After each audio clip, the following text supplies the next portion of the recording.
Chapter 1. Why is Facebook so important for authors?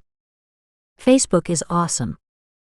We, Russell and Monica, have grown our businesses, become USA Today best-selling authors, built our reputations as speakers and industry experts, gotten tons of eyeballs on our fiction, nonfiction, comics, graphic novels, crowdfunding campaigns, and more, and sold a hell of a lot of books thanks to Facebook. That's why we wanted to write this book. We noticed that when authors talk about Facebook marketing, they often talk about it from the context of advertising. But we find that we're constantly telling authors at all levels to get plugged into Facebook, not just for the ads, but for the endless opportunities it provides just from participating in the author community. We also believe that the free tools are the foundation of paid tools via Facebook's advertising platform. All authors need to be using the free tools before diving into the paid ones, which is why we devote half the book to getting the most out of Facebook's many free personal and business features. To us, the trifecta of Facebook is meeting and working with authors, connecting with readers to share our books, advanced advertising to turn up the heat on our book sales, which is covered in detail in a separate book. Get your book selling with advanced Facebook advertising, book sales supercharged #18. This book is about optimizing the first two of the Facebook trifecta. We believe that if you're not loving Facebook for the business aspects, you're probably doing it wrong. This book is about fixing that. We have a lot to say about Facebook. Co-writing nonfiction books always brings up questions around how you communicate and speak to the reader. Do we do the I, Russell, and I, Monica, to indicate who's who? Do we go with I, as if we are one person writing to you? We landed on using we, because the truth is that we think the same way about a lot of topics around Facebook, and we also seem to think differently than most of the independent author community. Part of that is because we've studied internet marketing outside of the book realm. Another part of that is we've been aggressively wide at retailers for a long time, and you can just do more with Facebook when you are selling your books wide at retailers. More on the whys and hows of this in a later chapter. The last part is that we are extremely diversified in terms of niches, genres, and products, offering a wide spectrum of types of books, comics, graphic novels, workbooks, printables, and also diversified in how we sell those books, direct sales and crowdfunding to name a few. To be clear, we are two separate people with two completely separate businesses, aside from our collaborations with this series.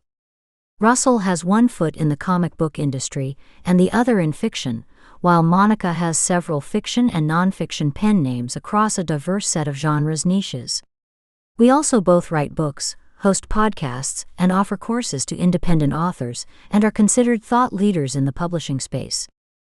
Despite building two very different businesses, we are like-minded on many topics including Facebook, from its personal tools to its free business tools to its advertising platform.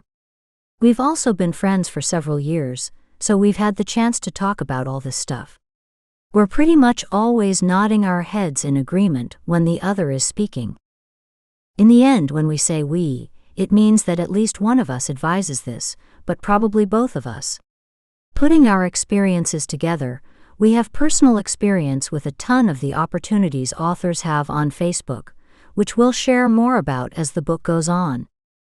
Why Facebook is a critical tool for authors. We are career authors, and we owe our careers in large part to Facebook. There are 6 main areas of our author businesses that we use Facebook for. Networking and conferences. We know a lot of authors through connecting on Facebook. Our profiles are geared toward meeting other independent authors and creatives, so that we have people to commiserate and cross-promote with. We also find out about lots of in-person networking and conferences through Facebook, which helps us deepen those friendships and bonds with important industry people year after year. Independent author knowledge. We learn a lot about being independent authors from other authors. We work in a complicated industry with dozens of formats, retailers, distributors, and platforms. It's impossible to keep up with it all without the help of a network and key Facebook groups where the author community hangs out and generously shares their knowledge for free, for anyone to read. Collaboration opportunities. we find many, if not most, of our collaborators through Facebook. For example, we got to know each other on Facebook, and now we are writing books and creating courses together. We also put together or participate in anthologies, boxed sets, viral giveaways, masterminds, event and speaking opportunities, and Kickstarter reward bonuses thanks to the connections we've made through Facebook. We share where to find these opportunities, many of which are open to everyone, in the chapter on free business tools.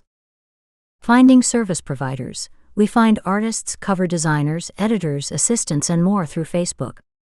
It's far faster to ask around your network for a good recommendation than it is to do an internet search on keywords and hope for the best. Connecting with readers. We have our own groups where we talk to and connect with our readers, along with chatting with them in Gen Errol groups and through page group takeovers in other authors' audiences. Advertising to readers. We use Facebook ads for all sorts of stuff. Most of the conversation in the author community around Facebook ads is around driving traffic to either retailer product pages or an email sign-up landing page. This is not how we use Facebook advertising, though, at least not primarily. There is so much to do with Facebook ads that authors are not doing, so we cover this in a separate book. Get your book selling with advanced Facebook advertising, Book Sales Supercharged number 18. We want to note that only a third of the reasons we are on Facebook are to reach readers. Most of the reason we are there is to reach other industry people, specifically authors. Authors, of course, have access to lots of readers, and one strong connection with an author truly can elevate your career. We share how in this book. Facebook for your business. Love or hate Facebook, as an author you likely need Facebook to build your business. While TikTok and Clubhouse are shiny new toys in the social media world at the time of this writing, the reality is that most businesses are still built largely through Facebook tools and advertising. This book is about using Facebook's tools to build a foundational platform that is then optimized for Facebook advertising. Here's how we divvy up the chapters. Chapter 3 to 4, Facebook's personal social tools. We believe that every author with no or a low budget should start building their author business with personal social tools. We know people outside of fiction who are building seven-figure businesses just through their Facebook and Instagram profiles, so why can't it work for fiction authors too? This chapter dives into exactly how they are doing that, with their personal profile and personal stories. Chapter 5 to 6, Facebook's free business tools. Facebook pages and groups have undergone a lot of changes over the years, and many authors and entrepreneurs consider them dead. But we still use them for many purposes, including interacting with readers, and we know tons of other successful authors who do the same. Since advertising builds on these free business tools, we recommend getting the free stuff in place first before starting heavy advertising. Chapter 7, Facebook etiquette. There are so many things you can do on Facebook, but that doesn't mean you should. After sharing what we do for several chapters, we felt it was important to dedicate an entire chapter to sharing what we do not do. Chapter 8, Strategic Selling on Facebook. It's not easy to create content that stands out and gets engagement on Facebook. We talk about building these content pieces that can work on any social platform or in any ad campaign, so you have awesome content no matter what you are trying to do. Who is Monica? My name is Monica Leonelle, and I have been independently publishing since 2009. I write young adult fantasy under Solo Storm and romance under other pen names, with about 40 books total in my catalog, 25 of which are fiction. My urban fantasy novella, The Last Daughter, hit the USA Today bestseller list in 2017 as part of a boxed set. I've also written over 15 nonfiction books about writing, editing, publishing, marketing, and business. You can learn more about my work at theworldneedsyourbook.com. Who is Russell? My name is Russell P. Nohelty, and I have been independently publishing since 2014, after several years of being mismanaged by small press publishers. I have launched 18 successful publishing Kickstarter, raising over $250,000 on the platform for comics, anthologies, and novels, and have traveled the country for many years selling my books during conventions. During that time, I have built a thriving mailing list, Facebook page, and authorship community. You can find more of my work at www.russellnohelty.com. Who this book is for. This book covers how authors can get the most out of Facebook as a free social platform. As such, this book is going to work best for authors who need to get connected to the independent author community for collaborations or networking. Authors in the independent author community or in a tangential community like serialized fiction, comics, narration, or film and television. Authors who write fiction or nonfiction. Our catalogs have both, and this book can get you up to speed for both. Authors who don't currently have the budget for Facebook ads, but have the time to dig into Facebook's free tools for marketing. Authors who are wide at retailers or have a wide mindset in print or audiobook, as this opens up the possibilities with Facebook ads. We've tried to make this book useful to authors who are coming here for a better understanding of the social aspects. We definitely slant more toward the wide mindset, as we are both wide authors. If you would like to know more about this mindset, we have another book on it called Get Your Book Selling Wide. Get the basics of publishing in print, ebook, audiobook, translations, apps, and more. Book Sales Supercharged number 1. It's permanently free in ebook at most major retailers. Please check the price before downloading to make sure. Getting things wrong sometimes. This book and Book Sales Supercharged, the series of books that it's attached to, covers an ambitious spread of topics in intense detail. We consider ourselves well-versed in the publishing industry through sheer experience. Between the two of us, we have over 60 titles across fiction, nonfiction, and comics. Successful audiobooks and translations. Titles in multiple genres and niches. Tons of experience selling both ebook and print. Tons of experience with crowdfunding. A solid understanding of Kindle Unlimited versus wide, from experience. Strong internet marketing skills. Still, there is plenty that we don't or can't know. We have done everything humanly possible to get these books right, but there may still be gaps in our knowledge or places where we misstate something. This is where you come in. Please feel free to reach out to Monica with corrections if we've gotten something wrong within these pages or in subsequent books. We want to make these books the best resource they can be, so we won't be offended. You can email Monica at team@theworldneedsyourbook.com or through her personal email, igniterstv@gmail.com. We'll be sure to incorporate those updates into the next version of the book. Additionally, Facebook and the publishing industry is evolving rapidly, and things are changing all the time on this platform. It's a lot to take in, and even more to keep updated. While we will be issuing new editions of this book regularly, please keep in mind the publishing date on the version you're reading, as much of the book could be out of date in a few short years. Additionally, if you want to follow industry news as it's happening, make sure you join Monica's Substack newsletter, Aggressively Wide. aggressivelywide.substack.com. theworldneedsyourbook.com/substack. We also have a Facebook group that we both admin for this book series called Book Sales Supercharged, Advanced Book Marketing for Authors. Please join us as we share lots of awesome stuff related to this book series there. Facebook.com/group/booksellasupercharged/ Facebook advertising. If you came to this book for the Facebook advertising discussion, we are happy to direct you to our resources that are specifically about Facebook ads. We have 2 resources for you. Our co-authored book, Get Your Book Selling with Advanced Facebook Advertising, Book Sales Supercharged #18. Our author advertising course that goes deeper into all of this for all the main avenues of advertising that authors use, and is a more appropriate avenue for some of the nitty-gritty details that require a screen share to explain more easily. Additional resources. Sign up for Russell's free business course. A free 10-day course highlighting the most important ways authors can start acting like a business. It's the only way to get on my super secret monthly creative newsletter, filled with inspirational ideas about how to lead a creative life. http://thecompletecreative.com/FBC. Sign up for Monica's industry newsletter. The best place to keep up with this conversation is to join my industry Substack newsletter, Aggressively Wide. theworldneedsyourbook.com/Substack. Check out Russell's blog. The Complete Creative helps authors lead a successful creative life, dealing with everything from mindset and creativity to sales and marketing. I've posted hundreds of blog posts, courses, and podcast archives discussing what it means to be a creative human.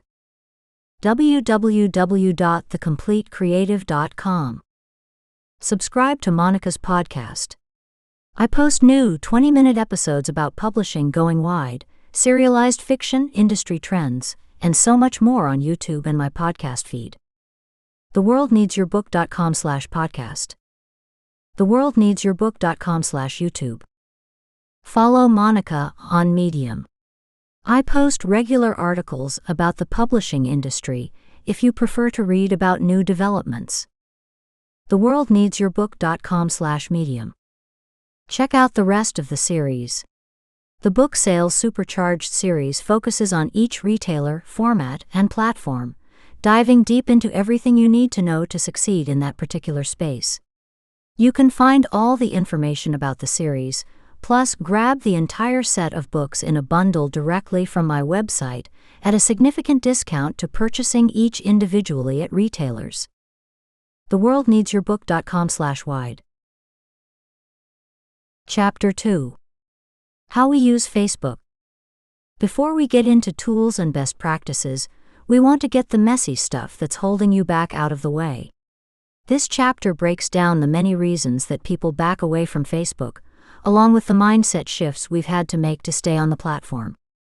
Why authors don't use Facebook. We hear all the time from authors who want to give up or close their accounts at Facebook. We get it, but we usually think this is a mistake. Here are some of the things we hear about why people want to shut down their accounts. Number 1, you can't make money with Facebook's free business tools. Is Facebook dead? Not by a long shot. In fact, Facebook is a key component in keeping your business profitable. Creators have been singing the death knell of social media for years, but we still make money from Facebook alone, and this is at a time when people constantly say they can't make any money on Facebook. We make money through Facebook all the time. In 2021, we've used Facebook to sell thousands of dollars worth of books from our profiles directly and keep 95% of the revenue. Land multiple key speaking gigs that put us in front of our exact target audiences, some paid. Share the success of a Kickstarter and get more backers for it.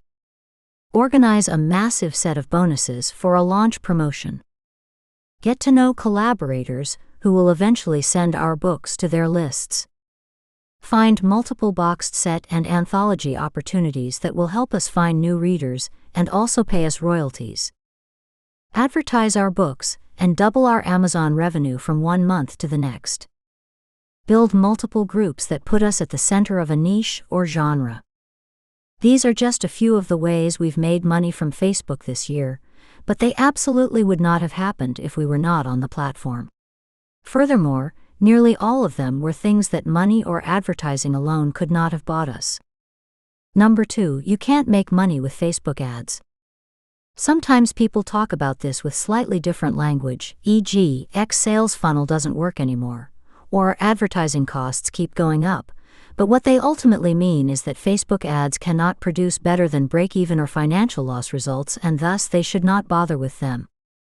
We're not exactly sure what to say about this, except that Facebook ads definitely still work. Yes, even with the recent changes to Facebook, because no matter when you read this, Facebook is always adding new features or changing their algorithm in some way. Yes, even with rising advertising costs, get used to it, as ads will only ever be getting more expensive as time goes on. Yes, even though X is no longer effective, it's definitely and predictably been replaced by something that is, so it's just that time again to pivot. In our book on advertising, Get Your Book Selling with Advanced Facebook Advertising, Book Sales Supercharged number 18, we talk a lot about strategy and how to mix it up beyond advertising to retailer product pages or an email list.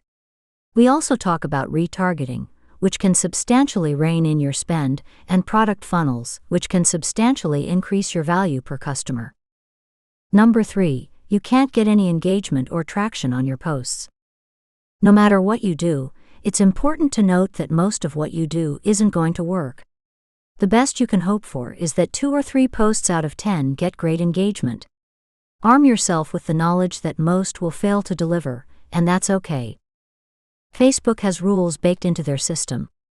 One of the most important is what I call the 2% rule. Facebook will show your post to a small percentage of your audience. If enough of those people like and comment on it, the algorithm will show the post to a lot more people. And if those people like and comment, they'll show it to even more people until eventually it is disseminated to the biggest audience possible. It's incredibly important then that you know your audience and what they like to engage with if you hope to make any headway with your posts.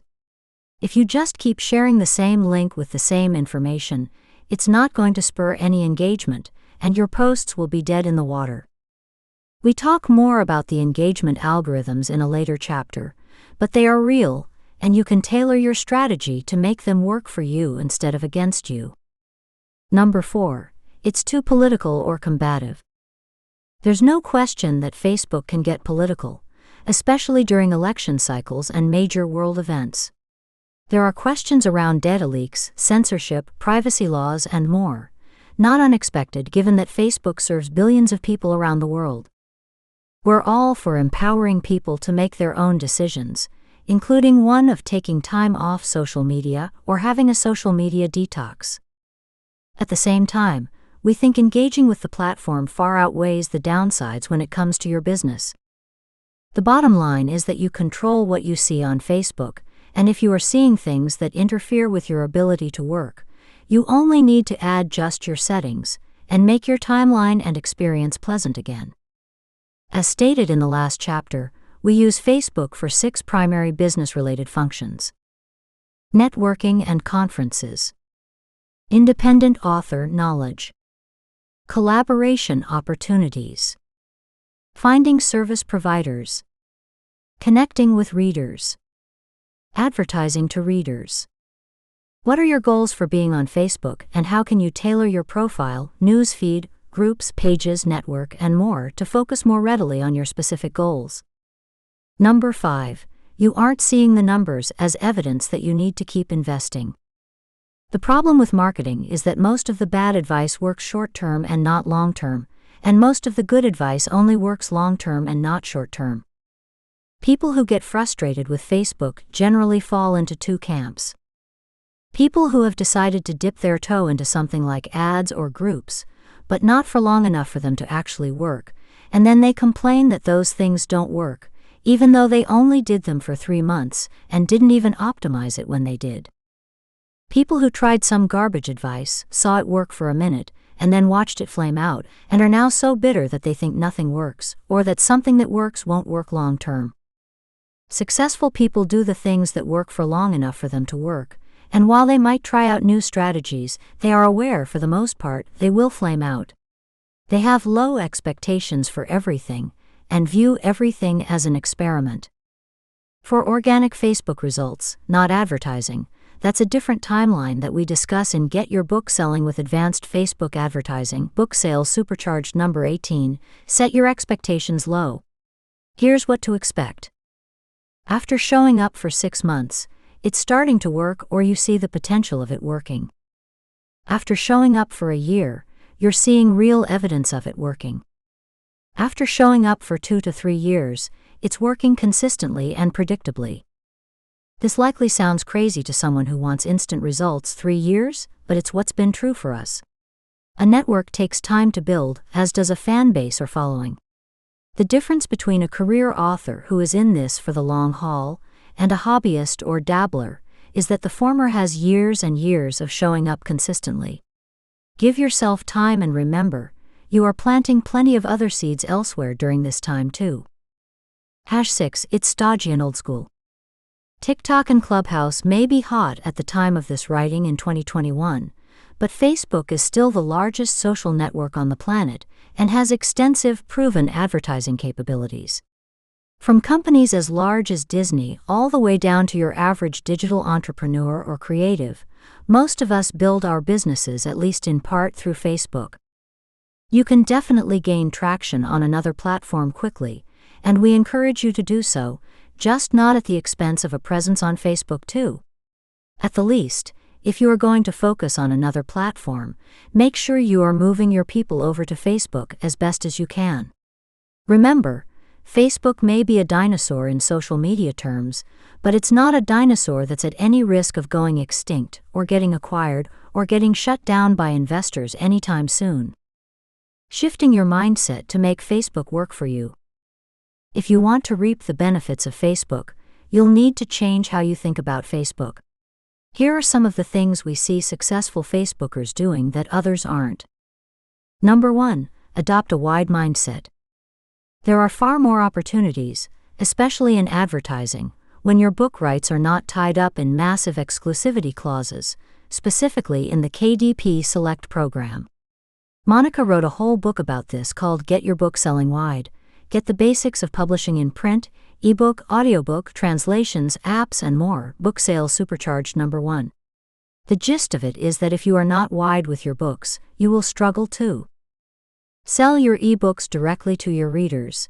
There's a lot of magic that happens in Facebook ads when you can sell digital products directly to the consumer. You can get some of the benefits through print, which has no exclusivity boundaries, but that's tougher to be profitable on. Plus, you'll deal with lots of warehouse, distribution, and shipping issues. Build awesome Kickstarters. Great Kickstarters in the publishing category usually have at least some digital rewards for their backers to protect profitability. Give away lots of your ebooks.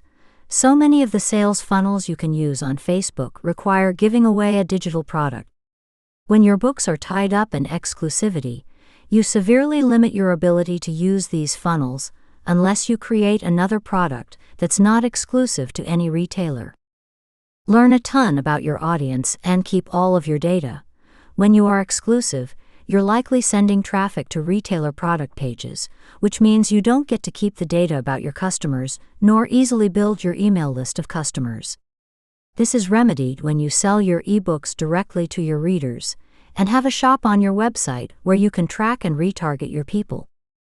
Sell bundles.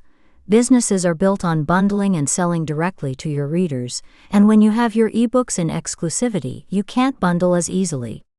It's not just that you can't bundle ebooks, but also that you can't bundle things like the same book in ebook, print, and audio. Some retailers also penalize you for putting together bundles above a certain threshold, usually $9.99, by slashing your royalties in half. We explain much more about the different campaigns you can try that are working well in other niches and are easily applied to fiction books. The key that unlocks most of these campaigns is typically not selling at other retailers, but rather selling directly through your own website. Once you set this up, you have a world of possibilities for Facebook advertising. Number 2, show up consistently. We absolutely cannot stress enough how important it is to just show up and persevere. A big reason why we're here is because we refuse to give up. We've never been home run hitters in this business. We've never had an amazing idea and knocked it out of the park. We've instead built our careers on getting on base and letting good things happen. We've hit lots of singles in our lives, and after we got on base, we were able to make things happen. We've stolen second, rounded third on an error, and eventually made it home several times. In the end, it doesn't matter if you hit a home run or a single. What matters is how often you round the bases and score a run. Most people think there is only one way to run a business, but that's not true. There are plenty of people who look for opportunities and take advantage of them a little at a time. Those little opportunities can add up to big things if you stack one on top of the other. However, few people talk about that because it's not sexy. Home run hitters are sexy. Getting on base isn't sexy, but they are both equally valid players.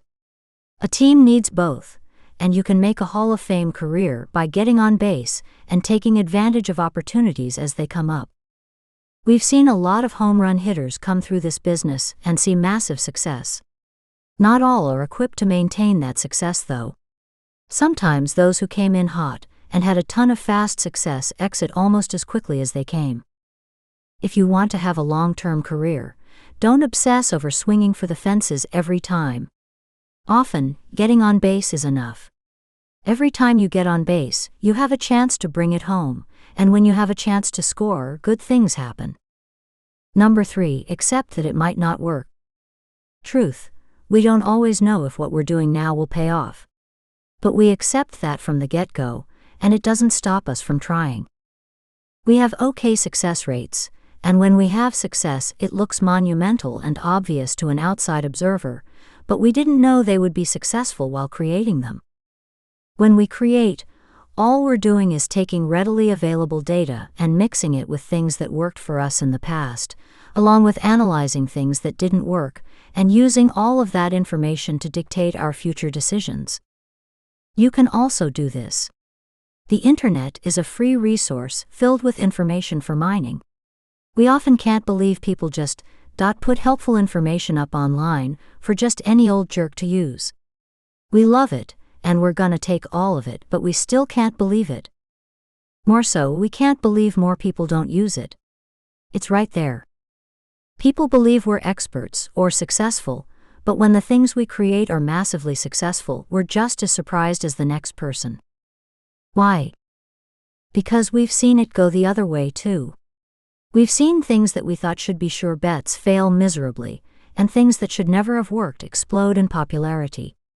The only way through this creative conundrum is to detach the creative part from results, and keep trying to hit those singles.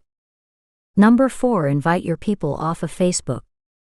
Facebook works best when it's one of the marketing cogs in your platform. We've found a lot of success with inviting people to follow us off of Facebook, whether that be a different social media platform, our email lists, a follow on BookBub, Kickstarter, or Amazon, or all of the above. We've done a lot of this through viral giveaways, as it's an easy way to give people additional entries for following us on other platforms. We believe that the more touch points we can create, the stronger our author platform is when it really counts, like a launch or a crowdfunding campaign. Facebook is a great place to build visibility and a following, but we have been through enough algorithm changes to know that you can't rely solely on any social media platform when it comes to your business. Get your connections to somewhere safe, like an email list. Connect with them everywhere, so they see your messages multiple times. Number 5, accept that you need to market far more than you expected. Every successful creative we know launches great, not mediocre or good products often and consistently that their audience wants. They don't always nail it, but they are consistently solid at delivering to their audience. This is required. But those same creatives also market a lot. They almost always have at least these 3 things. A mailing list, even if it's a small organic one or a blog that hosts subscribers they can reach during a release. 1 to 3 social media accounts, which have a robust follower base that responds or engages. A platform or a few where they run advertising campaigns at least once a year. Beyond that, they may do additional marketing like podcasting, YouTube, a blog, launches, page takeovers, and so on. But they all at least create great products and build the 3 things we listed. Plus, they constantly talk about how they wish they had started building their platform sooner.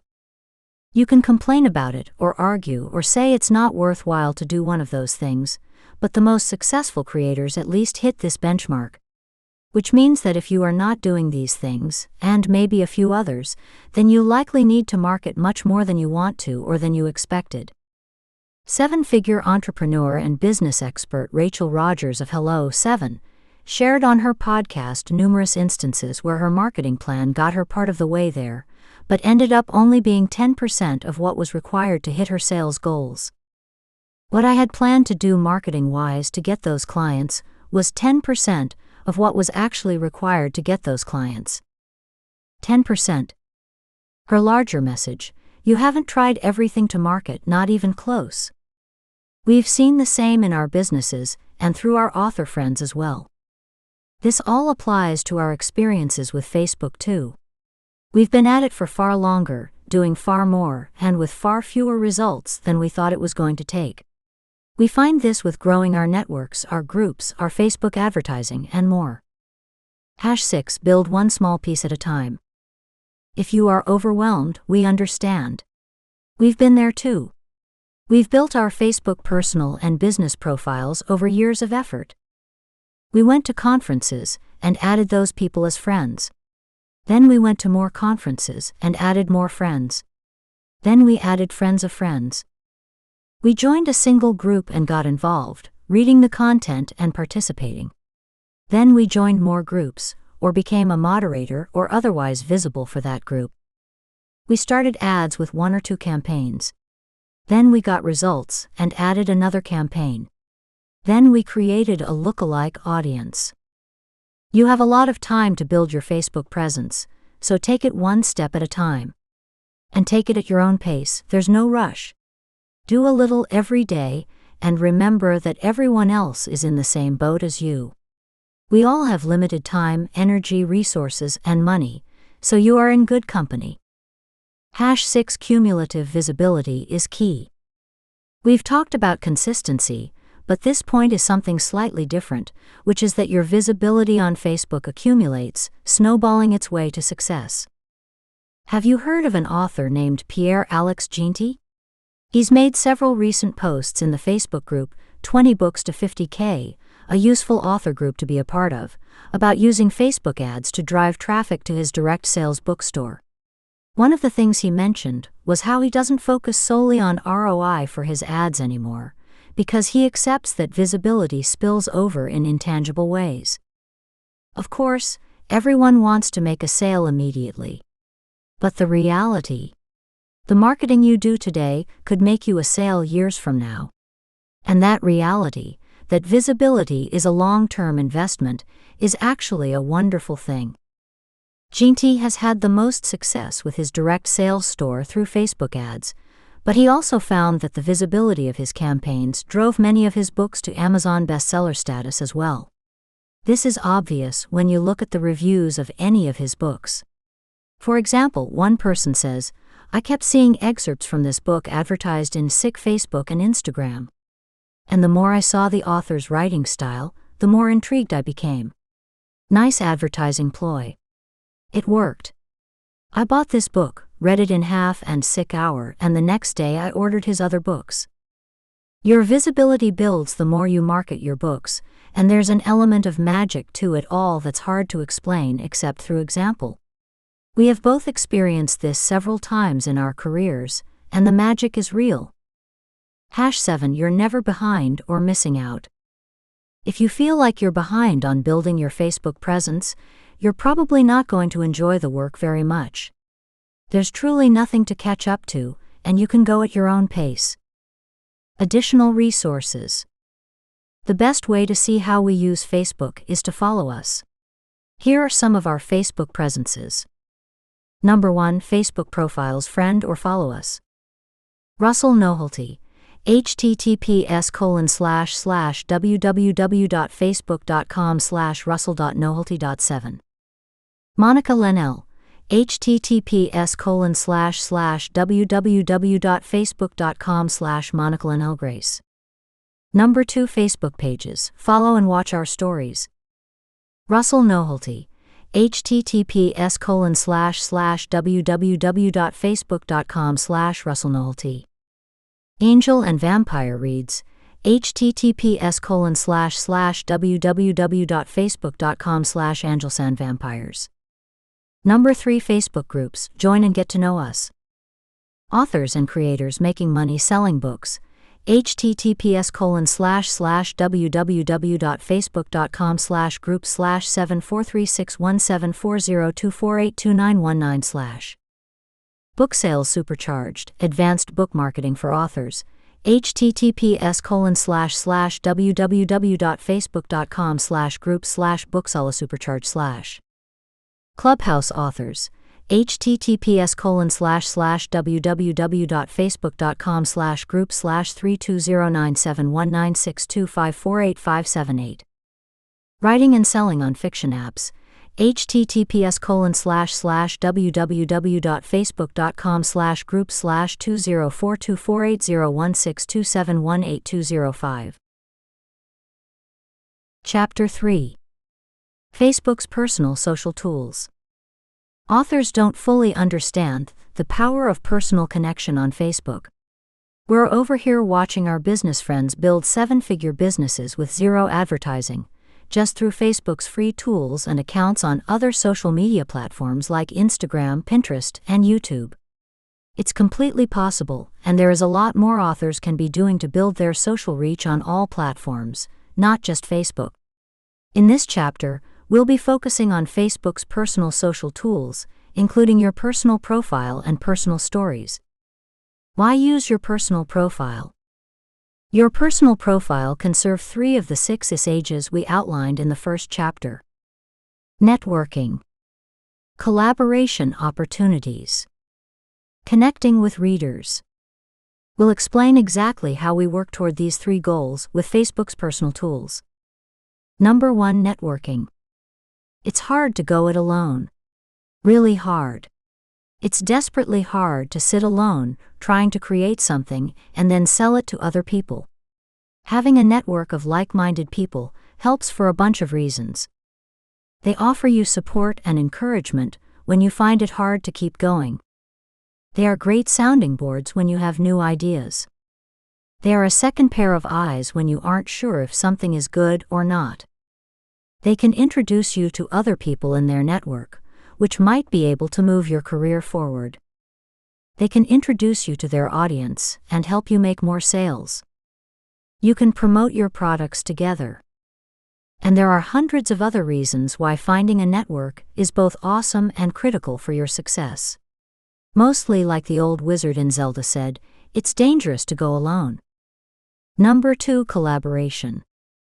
Working and networking with other creators to build your audience is the cheapest and easiest thing to do. Here are some of the ways we've collaborated with other authors. We formed a group of authors and put all of our first-in-series, first issue or first trade into a bundle. We gave it away for free and shared it with our audiences. This alone should be good for a couple hundred to 1,000 new email leads and social media follows. We ran viral giveaways with 20 authors to give away books, build our email lists, and give away lots of additional entries with social media boosters. We've each netted up to 5,000 new email addresses from a single viral giveaway, which can then be used in retargeting and all sorts of other stuff. Monica also got over 300 reviewer signups and nearly 100 reviews from a viral giveaway. We built anthology promotions with 10 to 20 authors writing under the same theme and hitting the same audience to find new readers, make royalties, and hit bestseller lists like USA Today. We participated in page and group takeovers. Lots of authors host parties or events in their reader groups to reactivate them, keep them active, or promote a new launch. We build group takeover stories and sign up or reach out to be in other people's groups and give away free books. We find people to swap newsletter promotions with. It's important to have at least 5 of these swaps set up every month, and many authors, even those with big lists, are happy to help out another author during launch, provided you have similar titles. The goal of a good group promotion is to combine many smaller audiences into one massive audience, so that everybody wins, thus introducing you to other audiences who might like your work and introducing the other participants to yours. This allows all the audience to co-pollinate and grow. So many authors may read this and think, but I don't know 20 authors to collaborate with. We get it. The good news is that you don't have to know how to put these promotions together, nor do you have to know people to join their promotions. There are Facebook groups for this. And you don't need to know anyone to join and get approved for them. Wide Author Newsletter and Promo Exchange. https://www.facebook.com/group/465381144277853 Margot's Group for Authors, Box Sets, https://www.facebook.com/group/25033161866466112/ Wide Anthology, Boxed Sets, and Shared Worlds Brands Collaboration Group, https://www.facebook.com/group/188642269649938/ Wide for the Win, Newsletter Swaps, https://www.facebook.com/group/791442171751855/ Author Newsletter Share and Swap, https://www.facebook.com/group/271411876586431/. When you participate in these groups, you'll find collaborative efforts that you can apply for or join. We highly recommend this. It's not just a way to find more readers, but a way to understand how other independent authors are marketing their books. We've learned so much about marketing from participating in these collaborative promotions. Through starting with these group promotions, we have been able to gather a rather large group of creators who want to work with us, talk about our projects, and generally say positive things about us. You should do this too. A lot of authors like to say, authors are not your readers, and while that's true, authors are still influencers in your reader space and have access and influence over your readers. So many people have vouched for us with their audience that we've been able to grow our fandoms exponentially in a short amount of time. Of course, you want to give back in turn and promote other authors too. Number 3, connecting with readers. Connecting with readers is slightly trickier than connecting with other authors, and not a ton of authors do this well. We've had success in connecting with readers on our profiles when we share behind-the-scenes content of whatever we're working on. Talk about the television shows we are watching and what we think of them. Talk about specific storylines of our lives, such as Russell's home remodeling and Monica's pregnancy. It's helpful to think of yourself as a reality TV star when coming up with these. Share what major events are going on in our lives and businesses, like launches. Repost inspiring quotes we've found. Write motivational pep talks that resonate with artists, creators, and writers. There are so many ways to connect with readers, and we get into more of them throughout this chapter. But before we get to that, we need to discuss what drives engagement in the form of reactions, comments, and shares on Facebook, their relevancy algorithms. The Facebook algorithms. The first thing you need to know is that there are no true social media platforms anymore. Back in the day, people used to get their friends' latest news in their news feed, but now social media platforms use an algorithm to determine what is the most relevant to each person on the platform. We'll give you all the information on how Facebook calculates relevancy later in this section. Facebook still has some social in it, sure, but it's curated social, and a company is doing the curation for you.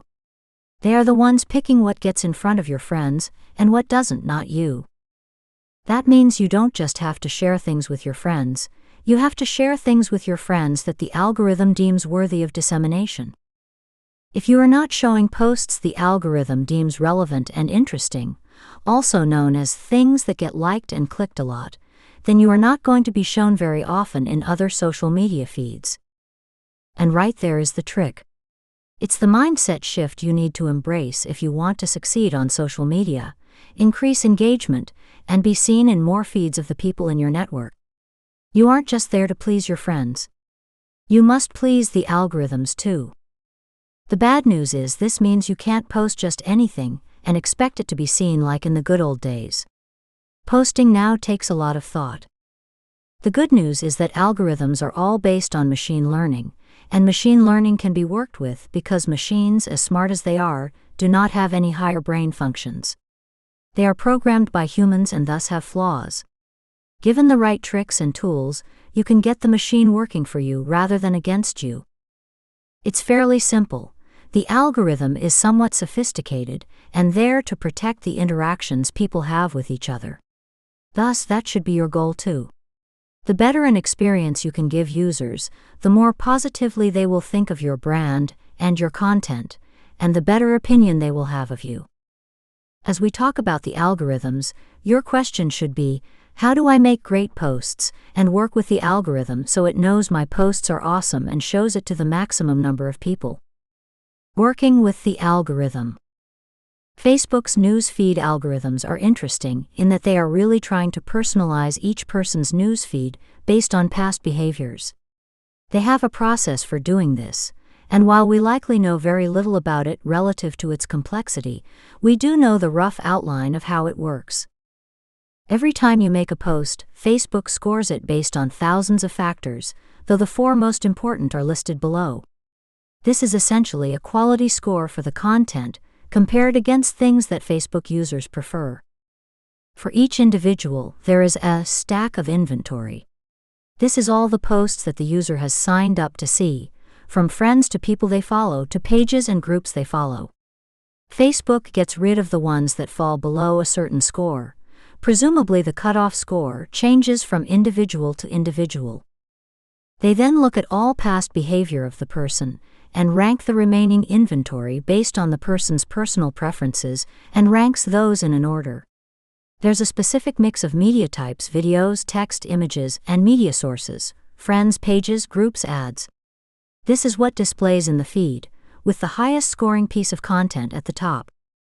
Based on this information, you might guess that you need to A. create posts that people on Facebook like, and B. create posts that your friends interact with. Let's get a little more specific about it. Number 1, popularity. The most important thing to work on, if you are trying to work with the algorithms, is popularity. Facebook chooses who sees your post first by analyzing the people that engage with you most often. This means that if you share a ton of cat videos, the people who are clicking on your cat videos are the same ones Facebook is going to show links to for your YouTube videos, blog posts, or product pages. This is not a good thing because while there may be people who are interested in those links, they are probably not the same people who click on all those cute videos. Maybe, but not likely, and certainly not in large numbers. If all you do is share cat videos, and then share a link to your yoga studio, Facebook will initially show that post to that 2% of people who are liking your cat videos. Since they don't care about yoga, they will have very low engagement, and the post will be dead in the water. Takeaway: if you are trying to get organic reach through your personal profile, it will work much better if you target one audience only. Everything you post should be something that your one target audience would love. Yes, you are a multifaceted person, but Facebook may not be the place to express that. Number 2, relationship. You need your friends to react well to your content. You can get this started by interacting with their posts, but Facebook can still sniff out if it's a one-way relationship. There are certain post types that do better, and the one we encourage you to start with is a question. In the yoga example, you would want to ask a lot of questions to people before you start marketing your stuff, and you would want to make sure those questions were relevant to people who liked yoga. For instance, what is your favorite yoga move? Or, what is your favorite time to do yoga during the day? Why ask questions? Because people can't help but answer them. Questions are a great way to get to know your audience and boost the engagement on your friends list while priming the right audience for your links. When you ask those questions, make sure you respond to every single comment. Not only is it important for building the relationship, we're still talking about human-to-human stuff, right? But it's also important for Facebook's algorithms to see that the two of you are interacting. They will then start showing more of your content in that person's feed. Another post type that people like is a quote image or something else that's positive and easily digestible. Overall, you want people to like you and your content and enjoy seeing it every day.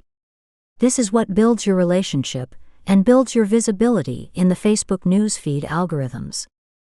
Number 3, content type. Facebook also cares about the content type. If they notice someone who looks at your feed engages with images the most, they are more likely to show them your image too. We think this is a little less important than the first two, and applies more to big swaths of people than individuals. What Facebook is trying to answer here is questions like, does this person watch videos? And if not, they won't show your video. Takeaway: we don't think you should obsess about this. There are a few rules of thumb. Links leading off of Facebook always do poorly. Facebook wants you to buy ads for that. A post with text plus an image will usually do better than just text. A post with video needs subtitles, as many people are watching with no sound. Rarer content like a Facebook Live will get seen more because there are few in the mix for most people's timelines, so it's easy to nab the Facebook Live designated spot in the feed. Number 4. Recency. Facebook definitely cares about timing and tries to show content that is more recent. They also try to get feedback on the post sooner rather than later. We don't think this is so important, as there are people in every time zone who may be interested in your posts, but we do think you can be smart about it, like not posting in the dead of night. Takeaway: post when the majority of people are online. For English-speaking content, that's during normal US and Canadian work hours. Having a larger strategy for engagement. The dichotomy of social media engagement is that a plurality of posts that get good engagement are terrible for converting sales, and posts that are great at converting are terrible for engagement. This is not true every time, but 60 to 70% of the time this will bear out. It happens less when you are showcasing art, more when you are running Kickstarters or other launches, and way more if you are just posting a link instead of an image. You might say, well, that means 30 to 40% of the time it works, so I should keep doing it. But when you run a company at scale, it means you'll be losing more often than you win, and that's not a good way to run a business.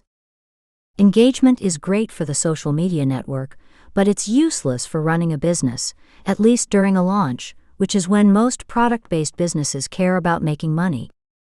Yes, it's nice to engage with people, post stupid memes and get reacts. But if you judge your posts by reactions, especially on sales posts, you're going to be sorely disappointed by the results. Posts that convert to sales get awful engagement.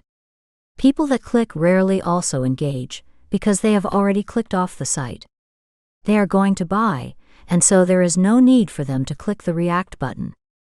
People perform one action. So if they are engaging, they are not clicking, and vice versa. When you are running ads, you can even tell Facebook you are looking for engagement, clicks, or conversions, and it will target different people depending on what you choose, because engagers are generally not buyers. And that's what Facebook wants to optimize for, ironically, because remember, reactions mean people stay on the social network, and staying on site is essential for a social media company's market capitalization. All this means is that you're not going to be able to post your links on Facebook, especially on your profile, and get a ton of visibility from them. It's not for that purpose. What it is for, however, is to get people to understand who you are, what you are all about, and by extension what your books are all about. In the next several chapters, we share how you can use your personal profile, personal stories, and other tools, like Facebook Live, to increase your visibility on Facebook and meet the 3 goals we discussed: networking, collaboration, and connecting with readers. Additional resources. We believe that groups are currently the best place on Facebook to find independent author resources and network with other authors. Here are some of our top author groups. Authors and creators making money selling books. https://www.facebook.com/group/743617402482919/ Book Sales Supercharged, Advanced Book Marketing for Authors. https://www.facebook.com/group/booksolosupercharged/ Clubhouse Authors. https://www.facebook.com/group/32097196254854858 Wide for the Win.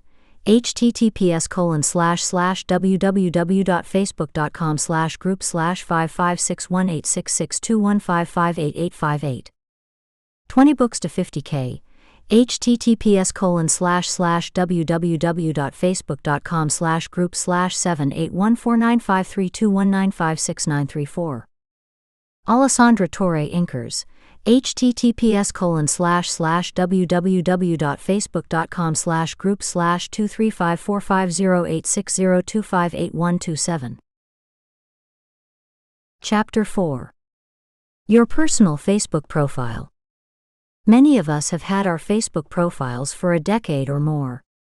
Monica was networking professionally with her original Facebook profile well into her 30s before she realized she still had pictures of herself from her early 20s, drinking too much and hanging out with her ex-husband. Don't worry. She switched to a fresh profile and has started anew. We notice independent authors who either connect with no other authors through their personal profile, which is a huge missed opportunity, or who connect with absolutely everyone through their personal profile, including their mom, their coworker from 10 years ago when they worked in a different industry, their high school bandmate, and their politically extreme great-aunt. In both cases, it's tough to use a personal social profile to make progress on your business goals. In this chapter, we share how we use our personal profiles, personal stories, and live video to market and build our businesses. Marketing tool number 1, your personal Facebook profile and feed. Think you can't see many results through maintaining strong content on your personal Facebook profile?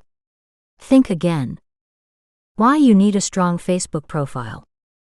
Your work is extremely important, and it needs to be amazing, of course, but people don't spend nearly enough time building up their lore. What is the lore of you? The lore parts of your brand are the mythological things that people talk about when you are not around, like how you built a 50,000-person mailing list, went to 100 shows, wrote 12 books a year, made $100,000 on Kickstarter, became a USA Today best-selling author. These are stories people can tell about you when you are not around. They are the stories that precede you in people's minds, so that when you arrive, they already know you are awesome without you saying a word. Building up your lore is as important as anything else, because those are the things people talk about, and those are the things that speak for you when you aren't around. Think about Stephen King. Most people haven't read a Stephen King book in a long time, but that doesn't mean people don't talk about him as if he's a mythical creature. They tell stories about him far and wide, regardless of whether they read his work or not. People like telling stories, and if you give them stories to tell other people, you will find your legend spreading further with less marketing cost, because people are willingly telling stories about you, even when you don't ask them to do so. Your projects and plans aren't just about the short-term monetary goals. When you think about maximizing a project, you should be thinking about how to get people talking about it for years to come as well. A simple way to think about your brand. This is a simple exercise to help you brand yourself more effectively. Think about your best friend. What kind of posts do you tag them in on Facebook? Is it cooking recipes, or mother memes, or hunting articles? Got it? Good. That is their brand. Everybody has a brand. A brand is the vibe you give off into the world, and what people associate with you. Your best friend has a brand. Your mother has a brand. Your boss has a brand. Even your dog has a brand. Now think about what posts people tag you in, and what they share with you. That is your brand. Is that the vibe you want to be giving off to people? If not, you need to change your brand and associate yourself with different things. Otherwise, you'll never attract the right kind of people to buy your work. For instance, if your boss does nothing but yell at people, nobody is going to find him caring. It doesn't matter what he wants people to think about him. If he wants to be seen as caring, then he needs to listen to people and treat them well. Otherwise, his brand is out of alignment. If you're trying to target people who shoot guns, and all your branding talks about pies and tarts, you're going to get the wrong people. If you're writing cozy mysteries about bakers, and you talk about pies and tarts though, you are totally on brand. On brand means we are saying the right things to the right people so our message can resonate with them. The more we can stay on brand, the more consistent our message, the more the right people will be attracted to us. If we can do this, we will sell more work to more people. Many people struggle with personal branding. It can be challenging to find the right strategy for your personality and goals. But personal branding on Facebook doesn't have to be complicated or difficult, as long as you know how to think about it in the right way. There are 3 scenarios to consider. What works if you are trying to network or collaborate with other independent authors? What works if you are trying to connect with readers? What works if you are trying to connect with both? This is the spot we prefer, that many authors don't do. Number 1. Your personal brand in terms of networking and collaboration. What can you write about that will interest other authors in your genre that you might want to connect with? Well, most independent authors are happy to connect with other authors who share their values and are interested in the same things as them.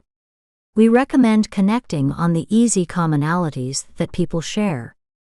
Your favorite books. You can share recent reads, books you've loved, books that changed your life, books that influenced your stories, and so much more. Authors love book recommendations. Your favorite television shows, movies, and music. Many authors are heavy consumers of storytelling in different formats. You can share your spoiler-free opinion on a new show you are binging, or ask a question about a book you read. Your personal fashion, beauty, or home styling. Many authors like to share pictures of their outfits, the latest makeup they are testing, or DIY projects on how to make your home more beautiful. Your thoughts on a topic that's important to what you all do for a living. Authors all have different experiences from each other and other types of writers, so a comparison and contrast of notes can be nice. Your hobbies. People want to know that you're not just holed up in front of a computer all day long. What hobbies do you enjoy? You might find someone else who shares those interests and wants someone new to talk about it with. Your partner, friends, children, or pets. If you are comfortable sharing about your personal life, it can be interesting for others to know more about those you love. Remember to ask permission before posting, as you likely will have a bigger platform than a regular person using Facebook, so you want to respect your loved one's privacy. Your schedule. If there's something big coming up, like a book release date or a new project you are a part of, share it so people interested will know and won't miss out. An inspiring quote. Find someone whose work speaks to you and reshare their images. You can also create a graphic using their best quotes if they don't already have their content in visual format. Make sure you credit them. Your soft calls to action. If you have something new and exciting that you are working on, be sure to let people know. For example, make sure you join my newsletter to hear more about my next book release, or I'm hosting a free live stream this week where I'll be reading an excerpt from my new book. Another author's posts and promotions. Share about your author friends' books from time to time too. Share links back to their blog post or website if relevant. Where you are traveling to. The nice thing about writing is you can do it from anywhere. That gives writers a lot of freedom to move about the globe. Number 2, your personal brand in terms of connecting with your readers. Not surprisingly, a lot of the suggestions for networking with other authors will also help you to connect with your readers.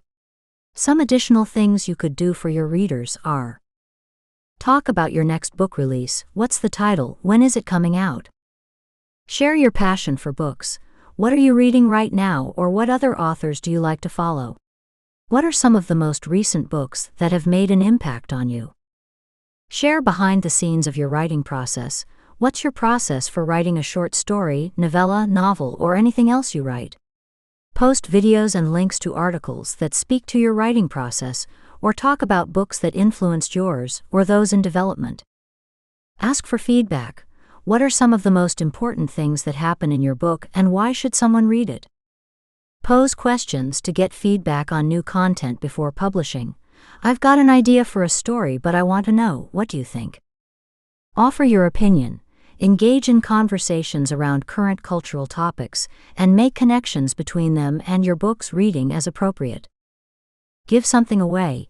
Give away your books or share free samples and snippets of something new coming out soon. Number 3. offer a mix of both types of content to target other authors and readers. You have to decide what your ultimate goal is and who you really want to reach.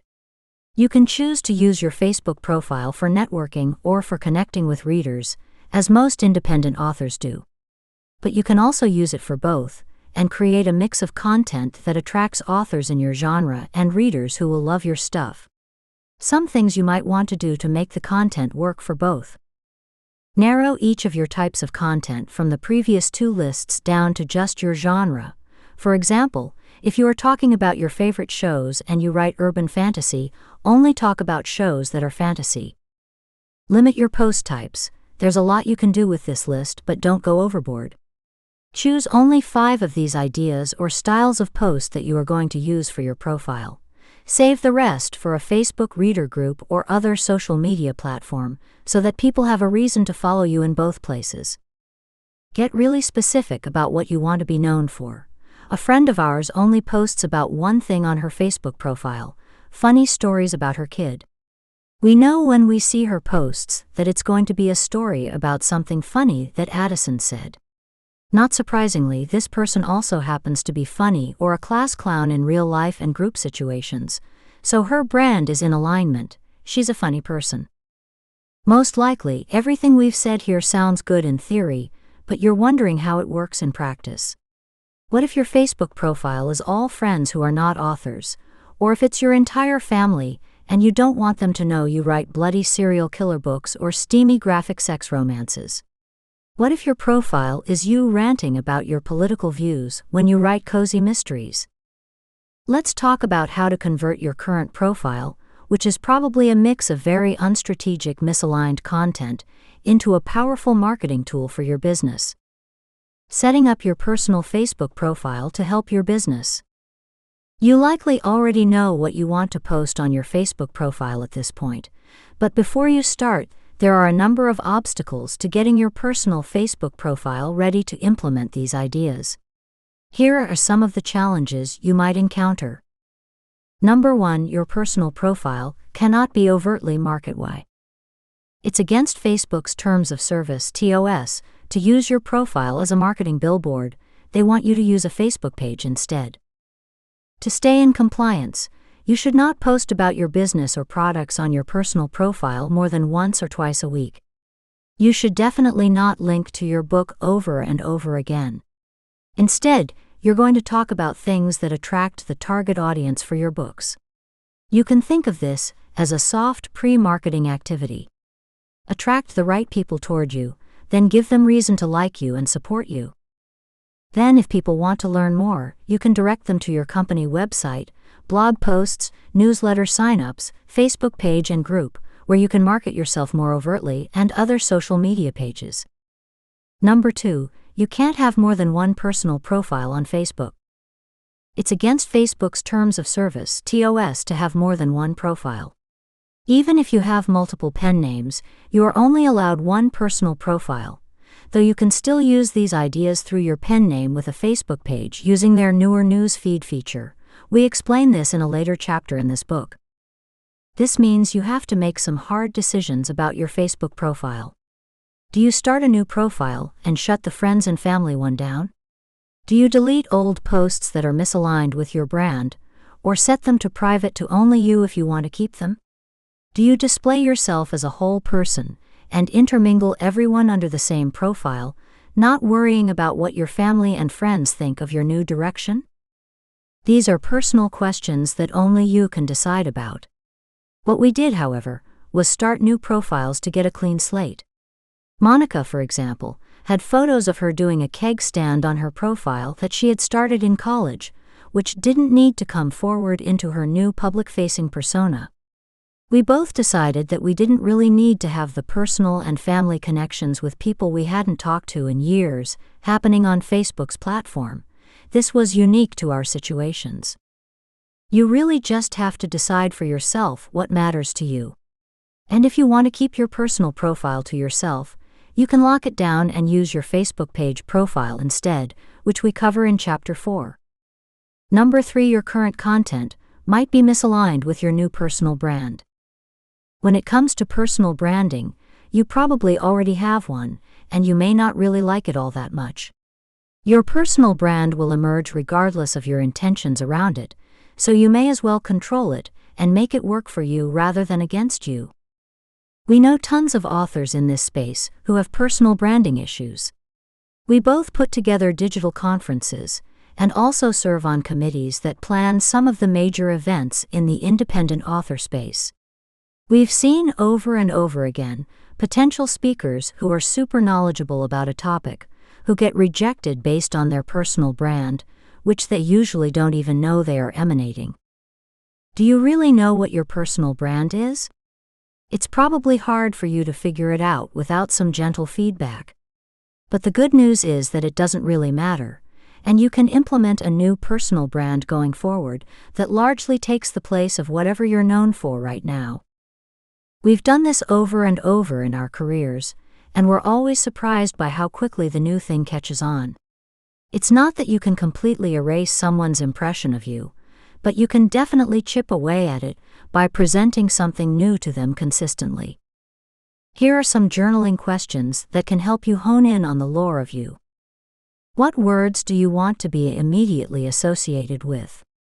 For example, author Lindsay Buroker is heavily associated with dragons.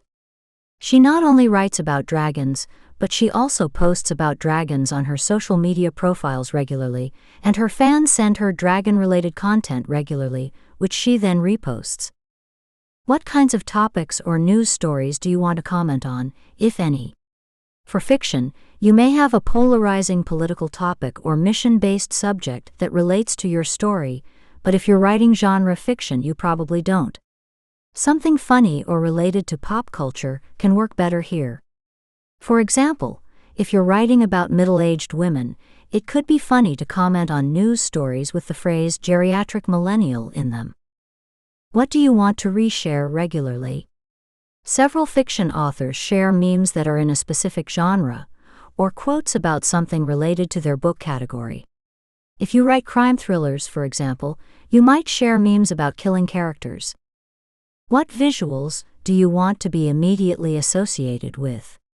Many authors have less of a brand around what they say or think, and more of a brand around their visuals. For example, author Avery Song posts nearly everything she is doing in rainbow colors, including her wigs, outfits, handbags, laptop, and more. What stories do you want to tell?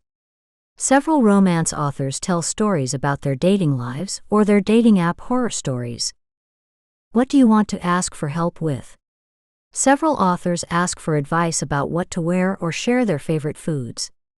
You may also ask for help with business-related things like rewriting blurbs, organizing retreats, or posting in Facebook groups. What do you want to gauge interest on? You likely have ideas about what you want to write next, characters you are thinking about, the storylines for, or covers, branding, and general aesthetics that you'd like feedback on. People love offering their opinions, so what types of posts do you want to do around feedback? What are your personal boundaries around turning friends and family into characters in your brand? You can choose to put yourself out there in a way that some people would rather avoid, but blogging about personal life topics made people like the Pioneer Woman a massive business success. Confessional bloggers also can make a lot of money by sharing every thought, which may make sense for you depending on your comfort level and what you write. This can create a really strong connection between you and others, as they feel like you are their friend. You don't need to have other characters. You can also share something personal like your weight loss journey. We encourage you to choose a positive narrative if you decide to write content like this, as something with a happy ending, 10 pounds lost, will likely work better than something that makes people feel down or piteous. My back is getting worse with every appointment. Sometimes the latter is a way to connect with others. Chronic health issues are no joke and lots of people have them, but not every topic of connection is going to lead to more book sales. At the least, use the negative turns in your journey sparingly, and stay positive and upbeat in most of your posts in this style. Russell does this with Kickstarter campaigns he knows will fund, sharing the mostly highs and a few of the lows, but keeping the lows sparing and turning them into a lesson where possible. What is one feeling that you want your readers to have when they finish your books? If they could describe your books in one word, what would it be? Author Michelle Maddow shares a lot of posts and stories about her travels, but she shares one particular post type, clinking drink glasses with whomever she's with, over and over again. It's no surprise that her readers frequently say her books are fun, as this post type is a clear celebration of having fun with others in her life. What are some beliefs or core values you have that are at the heart of your books? If you write about kick-ass heroines, for example, you might share your thoughts on #MeToo, and how you have changed the way you view women in light of this movement. If you write about equality, maybe you have something to say about #Black Lives Matter. This doesn't have to be related to a movement though. If you believe that family is everything, for example, you may share your favorite family recipes. This can truly be anything, and you'll know what values come through in your books by zeroing in on your book's themes and your protagonist's character arc. What's a unique way you can share your success regularly? Lots of authors share word count totals for the day, which can be both inspiring to other authors and exciting for readers. More progress on the book. You can also talk about milestones for your book or for your pen name, like when they release, when they hit a bestseller milestone, or when they get new covers. Who is not going to like your branding? Why are you going to get unfriended when you present this personal brand publicly? This question is a sticky one but worth considering, as not everyone will like the new you. Changing up your content will not only attract the right people, but also repel the people who have no intentions to buy your books. We find it easier to stomach the unfriends by realizing that we have a specific purpose for our Facebook profiles, which is to network, collaborate, and connect with our readers. Anyone who is outside of those goals is free to adjust their settings so they aren't seeing irrelevant stuff from us. And that only makes us more sticky and relevant in Facebook's algorithms, which ultimately extends our reach in front of the right people. If you sit down and answer all of these questions on paper, you should have more than enough understanding about your personal brand, and tons of content ideas for your profile, stories, reader groups, page, and more. Most of this translates to other social media platforms too. Number 4, you need to find relevant Facebook friends.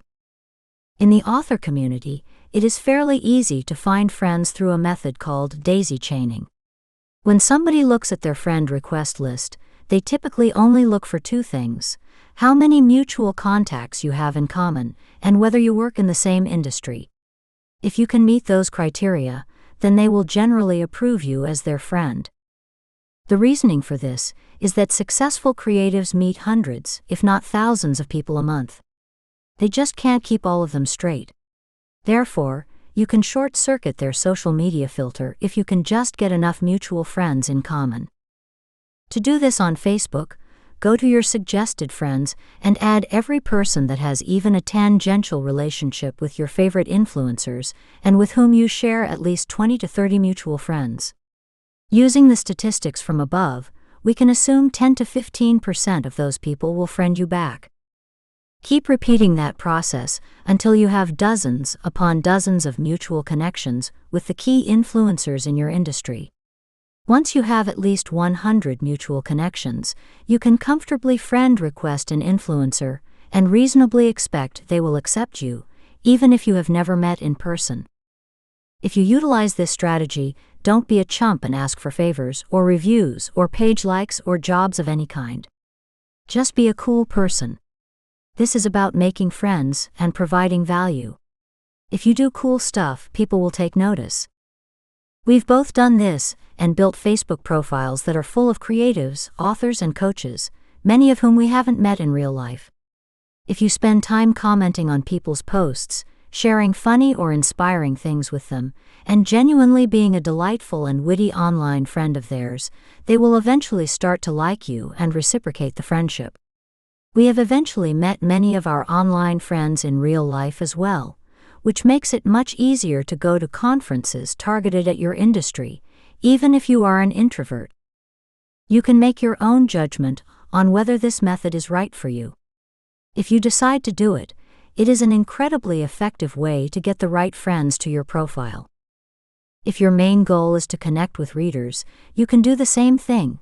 starting with authors and other creatives in your genre or niche. This will naturally lead you to readers, and readers absolutely love to see their favorite authors being chummy and having adventures together. They like to discover new authors through authors they already read. Number 5. Wondering how this will lead to sales. People often want to measure return on investment, but the challenge is that there is a cumulative effect to just about all solid marketing that you do. You may post on your personal profile for a month and not have any clear idea of the results you're getting. But then you post about a new book you're writing, and people get excited and tell you that they intend to buy it. We've seen this happen over and over again. For that reason, we are always working our personal profiles with the idea of sales 6 months down the line. That may mean that we write about something related to our books and mention the book in the post, but don't link to it. It may mean that we don't even mention the thing we are trying to sell, but we write about a core value of the thing that then attracts our target audience and makes them interested in more. We no longer expect someone to make a purchase decision based on us hitting them up once or twice on my email list and social media. What? People are not hanging on to our every word and waiting for our emails to land in their inboxes. It's actually nice and humbling to know that we need to keep putting ourselves out there today for a sale 6 months from now. We recommend that you think of ROI over the course of 6 months. Do you have a book launching 6 months from now? Do you have time for a little experiment with your personal Facebook profile? Try posting every day for the next 6 months, with everything related as closely as possible back to the content of your book.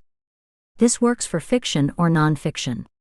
We would be surprised if you didn't have a far better launch with the help of your friends sharing their excitement for you, reading and reviewing your book, and helping to push your book out to the right audiences. Marketing tool number 2, your personal stories. Stories, vertically sized images and videos that only stay available for 24 hours, were first popularized by Snapchat, then integrated into Instagram and Facebook. If you don't watch them, they have a certain flavor to them. We will explain, don't worry. We hear from authors all the time, I just don't get stories. When we first saw stories, they seemed dumb to us too. But they are big business, and for the people who like them, they are highly engaging. We didn't really understand them at first, but now that we've watched a ton of them, we get it. It's different content than you would normally post on your Facebook wall and news feed. And there's one huge benefit to using them. At the time of this writing, they are driven by a completely separate set of algorithms than the news feed is, making them a viable space to get attention to your work. There are challenges, of course. For starters, while a lot of people watch stories, it's likely that not a lot of your friends watch stories. This is because they are easily ignorable on the Facebook page. The next challenge is that they are used almost exclusively by women, and watched almost exclusively by women as well. While writing this book, we couldn't think of a male author who uses these regularly, but we think that will likely change in the future, as similar sites like Snapchat and TikTok have heavy usage across both genders. Despite these challenges, we still think it's worth giving your personal stories a shot. Content that works well in personal stories. The easiest way for us to explain stories is to explain how they differ from content you might post on your personal profile, page, or in your group. Things that are not really worthy of holding on to, they disappear in 24 hours. Things that feel present. Things that are easy to explain. Things there's not really a comment for. Images, video, cool life brand. Things that build from a cumulative effect, slide after slide. Reshareable stuff, Instagram stories, reels, posts, TikTok. We see coaches and other entrepreneurs who have 7-figure businesses using stories with great effect. What makes a person watch your stories consistently is your own consistency. Most coaches are posting 5+ times a day. Getting a peek into your life. Seeing the things you find reshareable. Getting inspired by you. Finding out what you or your business is up to, your next product, program, book, etc. Behind the scenes about your business. Facebook and Instagram, stories are really about an embodiment of what you are selling. When we see coaches selling through their stories, it's often because they embody what they are selling: confidence, intimacy, health, and so on. We see authors who are most successful with stories doing the same thing. They embody their art, from their clothing and mannerisms to their jokes to their writing habits and routines. Stories are like a reality show where you are the star, so you have to live a life that makes you the perfect person to deliver the books that you are writing. It's not right for all authors, as many write under pen names or across various genres. Additionally, many simply don't want to share so much of their personal lives, thoughts, or feelings, especially on video, so stories won't be right for them. If you think stories might work for you, make sure you start watching stories to get a feel for the types of posts, content marketing, and sales that you like. Marketing tool number 3, going live on your personal profile. What's better than a Facebook Live? A Facebook Live that gets engagement. Engagement is the key to success on any social media platform, and getting it can be tricky. Luckily for you, we've compiled some tips that will help you get more engagement with your next live. If you're an independent author who is looking to increase your reader base, Facebook Live might be the perfect solution for you. Facebook has been working hard to make it easier for users to go live on their platform, and in doing so, they have opened up a whole new world of possibilities. There are many different ways that authors can use this service as well. Number 1, schedule it and promote the link. When going live for the first time, make sure that all of your connections are aware so they can tune in on their own timeline. You'll never know who might miss out if they don't go looking for your video themselves. And then make sure to promote the link using your social media accounts so that they can see it and share it with their friends. Number 2, send a personal invite to anyone who would genuinely be excited. To get followers, create a list of people you think would be interested in your content and send them a personal, direct invitation to confirm. Make sure these are people you know who would actually be interested, though. If they do seem interested, it's okay to send them a link. They will either choose to watch or not, it's up to them. Number 3, promote your activity on social media. When you go live, make sure to promote the link using your social media accounts so that people who might be interested in it can see it and share it with their friends. You might want to include a note in your post about how long you'll be broadcasting for. Just give them an idea of when they can tune in. Number 4, buoy your support. If you are nervous about going live, it may help to have a few supportive friends to be ringers in the audience who will watch your live, hit the heart reaction, and ask questions so you have some interaction with the audience. You can also post a message to your Facebook group or email list and ask for a little extra support during your live. Finally, you can use Facebook events to let your friends list know about your live. Usually many of them will show up and be supportive, especially if you've been nurturing those relationships. Number 5, plan to go live at the same time every week. If you're going to do Facebook Live on a regular basis, it's worth thinking about when your audience is most likely online. If they are more active earlier in the day, go live at that time, and if they're more active later in the evening, depending on where you live, start up around dinner time. You also want to consider time zones, as the most major English language markets start their days at very different times. The US and Canada region is about 6 hours behind Europe, which is about 6 hours behind Australia and New Zealand. The time when you can reach the most people is around 2 to 4 p.m. Eastern in most cases. #6 Script and intro and outro. While you likely don't need to write out a script for your Facebook Live, and it may sound unnatural if you do, you can at least write and practice your introduction, intro, and sign off, outro. Make sure these are engaging before you go live, and make sure you are confident in saying them with no mistakes. Here's a sample script. Intro. Hello everyone. I'm blank and today we're talking about _blank. Outro. I hope you enjoyed this Facebook Live as much as I did. Please feel free to comment below with any questions or comments. #7 Keep it short. Try to keep your videos short and relevant.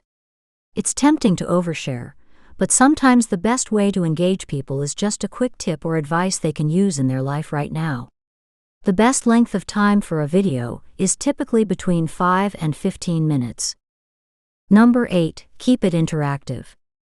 Keep your live interactive by including questions throughout your video. This will keep your audience engaged and asking some of their own questions throughout the video. For example, you could ask them about their favorite book, or what they enjoyed most about the last chapter of a particular book, for example. This way you'll get feedback from viewers, while also getting to know more about where they are in terms of reading your work. It's always best if you have some sort of conversation with your live viewers, so that it feels like there is an actual back and forth going on between you and those watching at home. If someone asks a question, make sure to answer it completely before moving on to another one, as this shows people that their input matters to you as well. Additional resources. Follow or friend us on Facebook to see what we do. You can find us here. Russell Nohelty, https://www.facebook.com/russell.nohelty.7. Monica Leonelle, https://www.facebook.com/MonicaLenelleGrace. Chapter 5. Facebook's Free Business Tools. Facebook's free business tools are the foundation of Facebook advertising. In this chapter, we'll talk about the power of using Facebook pages and groups from an administrative perspective. We've talked quite a bit already about joining Facebook groups already from your personal profile, so while there will be a bit more about that, please make sure to review those sections in Chapter 3, Facebook's Personal Social Tools. Your business profile, your Facebook page, and the groups you create and administer can serve all 6 of the 6 usages we outlined in the first chapter. Networking and conferences. Independent author knowledge. Collaboration opportunities. Finding service providers. Connecting with readers. Advertising to readers. We'll explain exactly how we work toward these 3 goals with Facebook's personal tools. Networking, conferences, and collaboration opportunities. While we discussed how we network on Facebook from our personal profiles in Chapter 3, we wanted to expand on how we do it with Facebook's business tools. Here are some of the ways business tools help us. We use Facebook groups to gather independent authors around a topic that interests them and put ourselves as admins at the center of the conversation. We meet and interview top authors in the space through administering Facebook groups that they love. We find speaking opportunities to address independent authors and teach them what we know, partly through participating in groups and partly through getting to know conference organizers. We get to know other authors in our genre for cross-promotion, page and group takeovers, collaborations, and more. Independent author knowledge. Facebook is a treasure trove of information that has pushed our careers forward in some way. Because this business is largely a solo endeavor, and you are likely dealing with huge internet e-commerce conglomerates as you publish, like Amazon, Apple, Google, Barnes & Noble, and Kobo, via Rakuten, it's almost impossible to operate without being a part of the community where we share our experiences and piece together things like terms of service agreements, marketing strategies, and more. Here are some of the ways we learn the business. Join author groups focused on specific areas of publishing. For example, 20 books to 50K, Wide for the Win, Kindle Vella authors, Clubhouse authors, or writing and selling nonfiction apps. Ask questions in groups to find out how other authors are solving a problem in their businesses. Contact and network with vendors that you'd like to build relationships with. Speak to industry thought leaders about problems you're having, especially after you purchased a book of theirs. Ask vendor reps questions during their AMAs hosted by various groups. Learn about events, conferences, and other free resources that other authors or industry thought leaders are giving away and hosting. Finding service providers. 2 things that writers struggle with are finding editors and finding cover designers.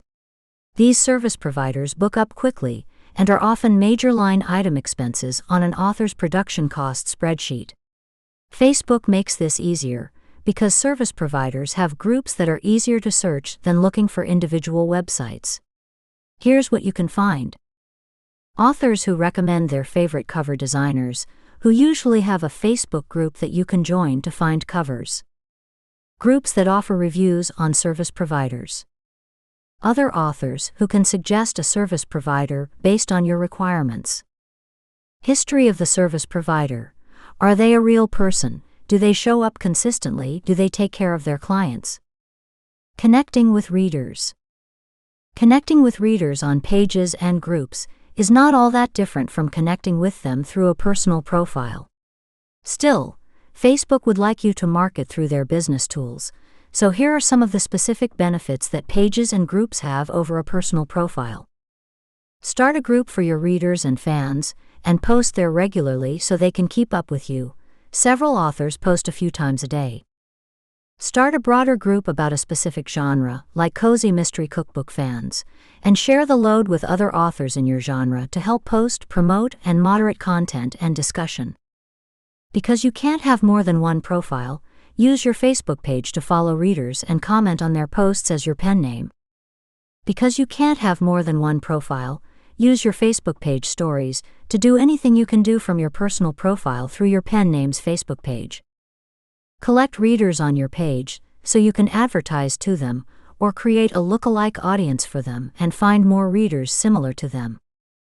Advertising books. You cannot advertise books on Facebook without a Facebook page, so despite their lack of reach for most authors, you will still need several pages to utilize all the good Facebook advertising strategies that the top authors are using. Here are a few things that the business tools help you with. Creating audiences and lookalike audiences for Facebook advertising, as you can create them based off of a Facebook page. Insights on the demographics of your audience through the Facebook Insights tool.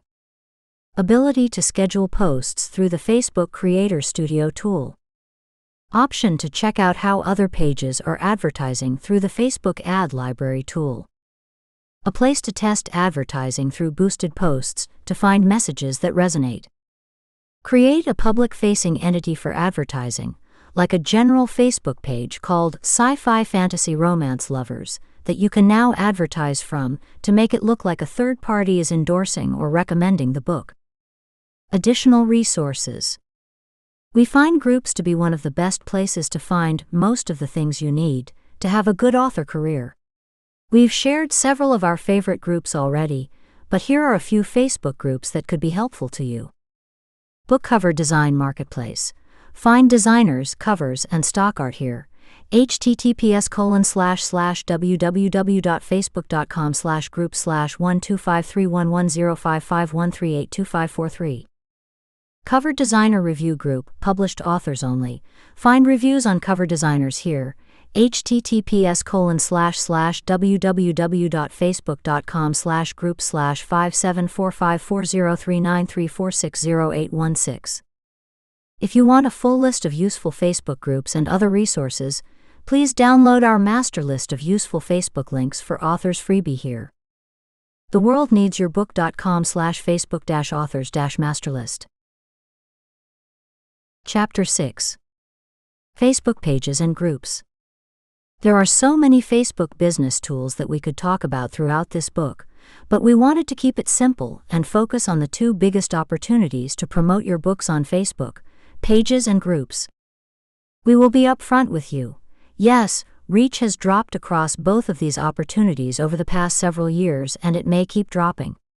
You may be wondering if there's any point to building or continuing your pages and groups, and we still think the answer is yes.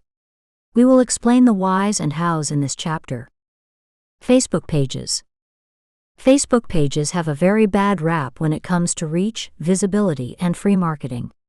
The bottom line is that pages are largely there to be a portfolio and support advertising, rather than to get direct sales or post links. The free marketing opportunity is not there, because Facebook wants you to pay to reach your followers. Should you use a Facebook page? Ask any author, or really anyone, and they will tell you that Facebook pages are completely dead. Yet Russell still gets results on his. What kind of results? He has over 16,000 Facebook fans and gets a reach of about 1,000 or more consistently. He posts once a day, usually a joke that his particular audience will get and love. Chapter 6. Facebook pages and groups. There are so many Facebook business tools that we could talk about throughout this book, but we wanted to keep it simple and focus on the two biggest opportunities to promote your books on Facebook: pages and groups. We will be upfront with you. Yes, reach has dropped across both of these opportunities over the past several years, and it may keep dropping. You may be wondering if there's any point to building or continuing your pages and groups, and we still think the answer is yes. We will explain the whys and hows in this chapter. Facebook pages. Facebook pages have a very bad rap when it comes to reach, visibility, and free marketing. The bottom line is that pages are largely there to be a portfolio and support advertising, rather than to get direct sales or post links. The free marketing opportunity is not there, because Facebook wants you to pay to reach your followers. Should you use a Facebook page? Ask any author, or really anyone, and they will tell you that Facebook pages are completely dead. Yet Russell still gets results on his. What kind of results? He has over 16,000 Facebook fans and gets a reach of about 1,000 or more consistently. He posts once a day, usually a joke that his particular audience will get and love, though he also posts about his products, and gets about 250 likes and 50+ shares on most posts. The reach on his posts compared to fans of his page is a conversion between 5 to 15%, which is not bad, considering most Facebook pages truly are dead. During campaigns when there is a lot of posting of links, these numbers drop, of course, which is to be expected. Facebook kills any post with links that take people out of the Facebook experience, and people don't visibly respond to posts with a link because they click on the link if interested. Yes, you should use a Facebook page. It's not only a helpful and free marketing tool, it's also a business card for your business. Finally, it's a place to collect relevant readers, whom you can target easily and cheaply through Facebook advertising. There is something else to consider, which is that at the time of this writing in June of 2021, Facebook is rolling out the new Facebook page to all pages. In this update, which you just have to wait for as there is no way to request it or hop the line, Facebook reimagines its Facebook pages by making them more like a business persona. You can use a page feed, follow individual people and pages, join groups, comment on posts, and so much more with this new page experience. Check out your Facebook pages to see if you have this update, and if so, take some time to explore and click around in the administrative tools of your Facebook page. We don't promise that you'll start selling more books when you are more visible on social media, especially not immediately. We believe you can use Facebook and other social platforms to connect with people who are already in your audience or already on your list. The more connected a person feels to you as an artist, the more likely they are to support your work when a launch comes around. Types of Facebook pages that work. We recommend a few different types of pages for your branding and advertising needs. An author page. This is a page where you can talk about all your work. It's ideal for posting as if you are a profile, and there are cool things you can do from your author page to get more traction and keep things personalized. A series page. Series pages are less personal than an author page and may not get as much traction. Sometimes people are more inclined to like a series or world, however, especially if you have multiple series and worlds under the same pen name. They are great, however, for when you want to look a bit more like a company than a person in your content and advertising. A general genre page. General genre pages pretty easily accumulate likes, and you can use them in advertising to essentially recommend your own books and increase conversion as the messaging is not coming from you. These are also nice to collaborate with other authors from. You can all help build the page with your advertising, and you can also target the same readers as the page grows, so you are always getting a fresh audience. There are many other pages you could create, like a publishing page. Unless you have a strong publishing brand, however, we highly recommend sticking to the three above. How to get more relevant fans on your Facebook page. Most authors feel frustrated with Facebook because you have to pay to get your posts seen by more of your fans. Facebook intentionally suppresses the reach of pages because it wants businesses to pay for that reach. Many people talk about how they have been negatively impacted by Facebook's changes, but it is important to understand that these changes are meant to increase relevancy and keep more people on Facebook. We're sharing 10 ways that you can get more likes on your page, so you can keep readers coming back for more. Number 1, ask people to follow your page. A lot of authors ask people to follow their page by inviting them to do so. We don't think this is a good idea. As we've talked about several times, your page is an audience that you can retarget and build lookalike audiences from in your Facebook advertising. So what should you do instead? We prefer to make broad invitations to follow our page. You can repost your page or any content from it for that matter, to your main profile or a group that allows it. Number 2, put a follow button on your website. If you are using direct sales in your Facebook advertising, you are probably sending a ton of traffic to your website. By putting a follow button on your page, you are bringing your readers into the ecosystem of Facebook in many ways, where you can then retarget them. Number 3, use Facebook's page stories. When Monica started using page stories sporadically, she noticed they reach more people and also drive more views to her page overall, about 3x as many per day. If you use these consistently and work to tell a story that is consistent with the books you're trying to sell, you can drastically increase your page engagement. Number 4, use Facebook's page insights. Facebook's page insights are helpful to find out who you are really targeting, as well as what is resonating with them. It can also help you learn if your sales posts are effective in any way, since you will rarely get much feedback on those. Using the Page Insights dashboard, you can plan out better content for your audience and grow your reach through shares. Number 5, go live on your page. Video attracts fans and followers because Facebook pushes video. Going live on a consistent basis, at minimum once every 2 weeks, is a great way to connect with your audience and get engagement, but it's also a great way to produce video if you don't have any readily available to upload. If you are going to upload a video, make sure you upload it directly to Facebook rather than linking to it.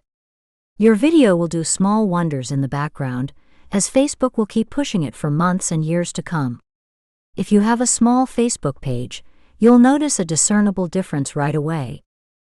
Number 6, use your page's newsfeed.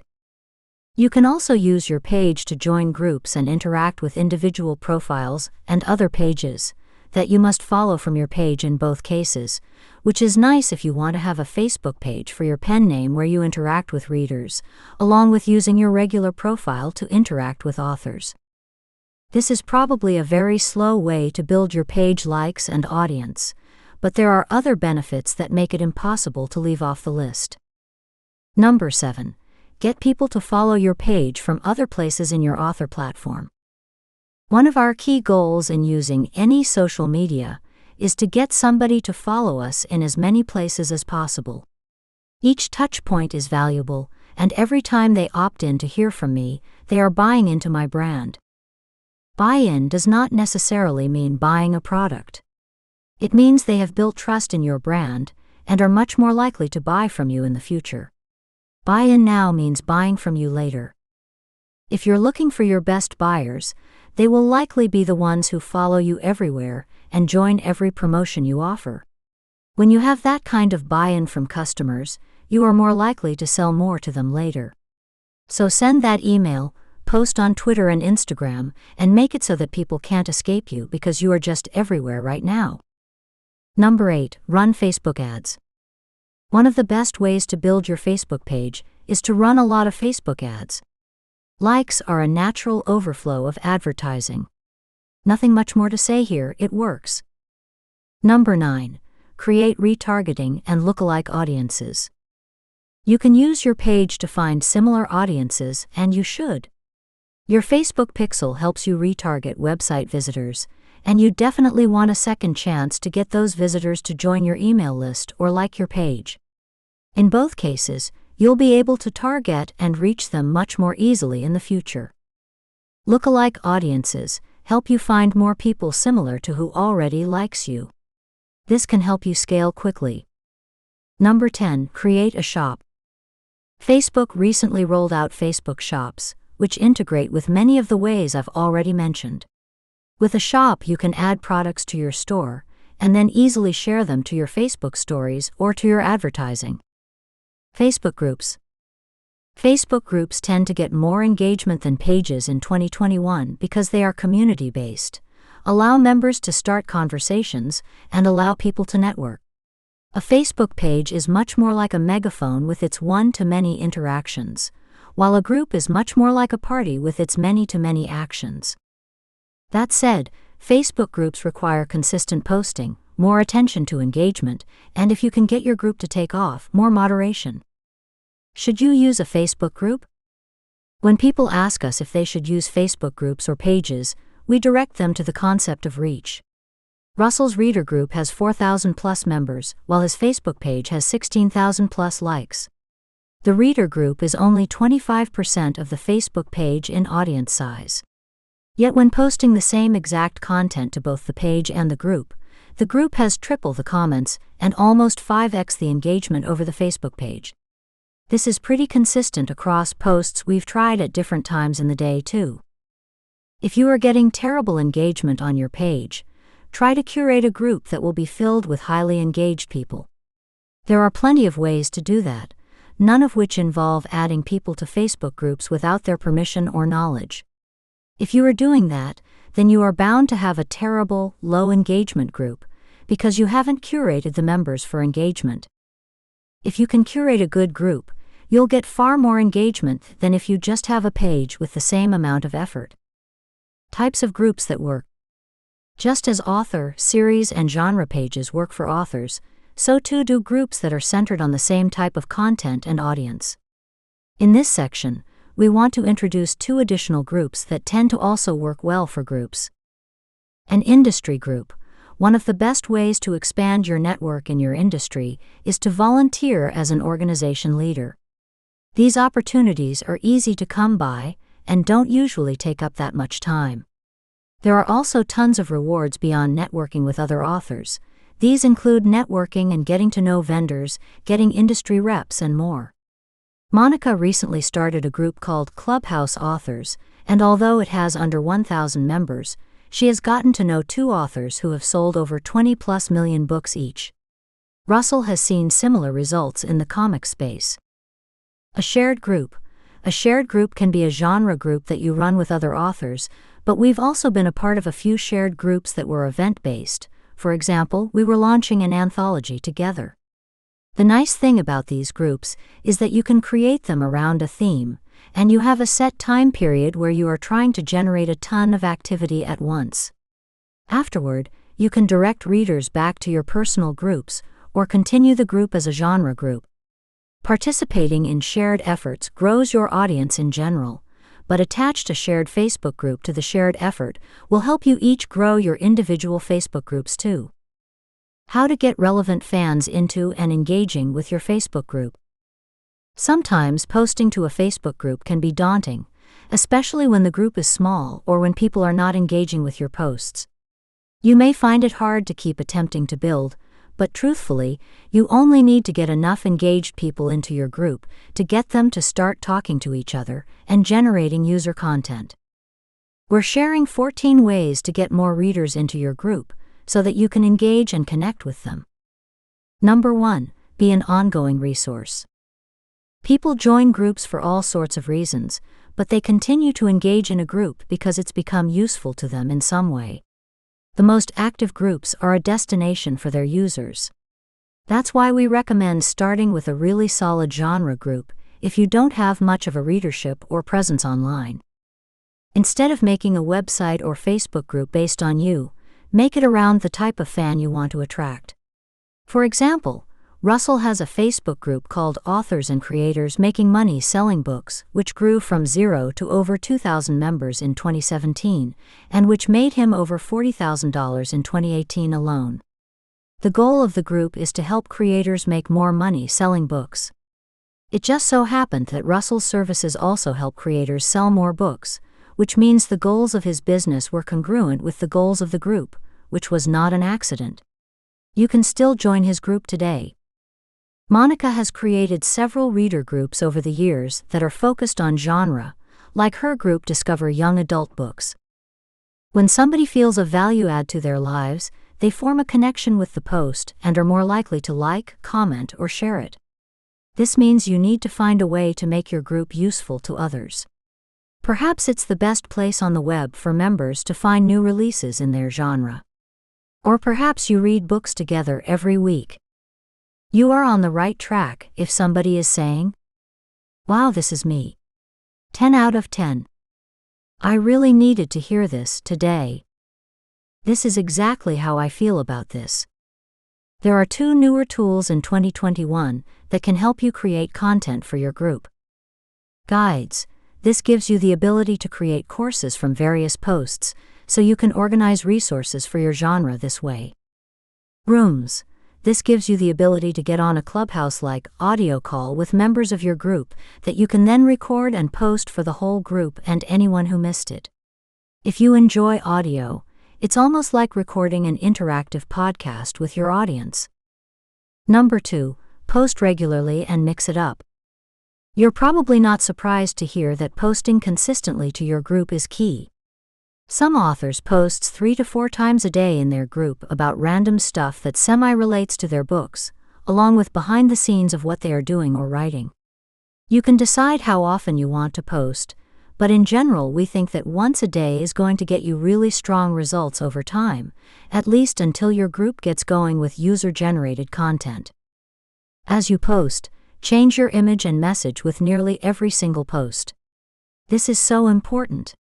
Most creators post the same image and link up to a dozen times a day. That burns out their audience and makes them tune out the message, even if they would normally be interested in the product. Audience burnout is why it's important to consistently send different links with different imagery and different messaging instead of always hitting them with the same buy link. If you constantly change up the imagery and types of promotions you run, then people will never get bored hearing from you. The people in your group want to hear from you, but you must give them a new reason to tune in.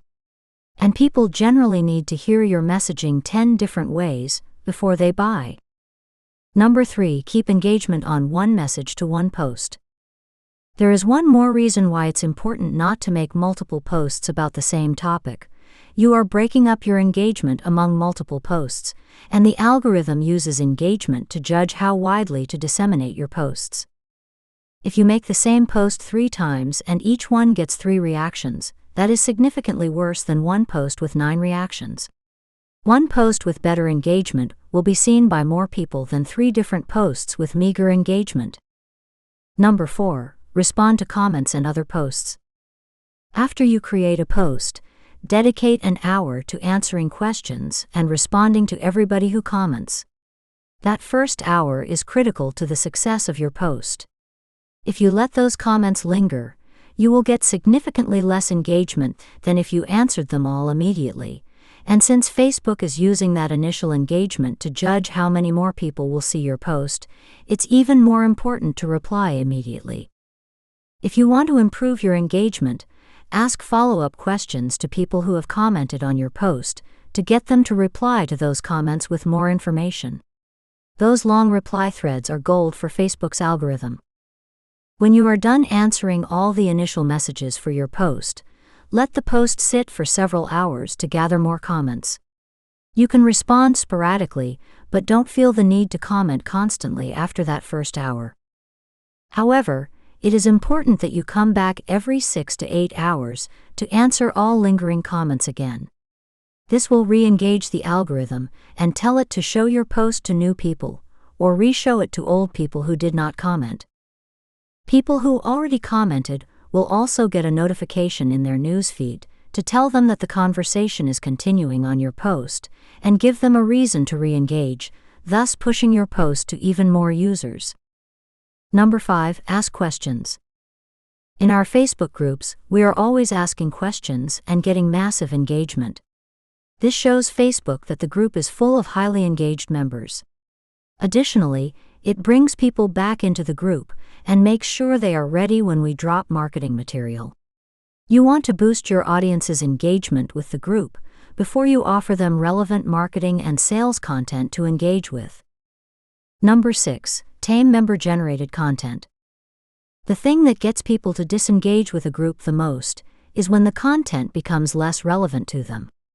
Even if you are creating awesome content, which is already hard to do, if you don't have good moderation, you can drive away your members. The things that people commonly leave or disengage with groups over are the same questions requests over and over again, complaining and negativity from members, drama from members, self-promotion and spam. #7 Niche down with more groups. When groups get too big, they tend to branch out into smaller, more focused groups. You can check out the Groups Wide for the Win and 20 Books to 50K, large author-focused groups, to see how and why they do this. You can do this for yourself by starting a Facebook group for a portion of your business, usually your product, your series, or your subgenre. It's easiest to tie this to a launch. Months before your campaign launches, set up a Facebook group dedicated to the launch, where you can show the behind-the-scenes stuff that audiences love. The two different groups will feed each other, and you'll keep engagement high in both by segmenting things out. Number 8. Host giveaways. You can increase engagement in your group through giveaways, which readers love so much, possibly more than anything else aside from books. In fact, they usually want a giveaway of books. Make sure you incorporate engagement actions like liking a post, leaving a comment, or sharing a post to encourage increased engagement in the group. Number 9. Participate in other group takeovers. One of the coolest things you can do to grow your audience quickly is a group takeover in someone else's group. Most creators have a Facebook group or membership community where their most engaged fans hang out.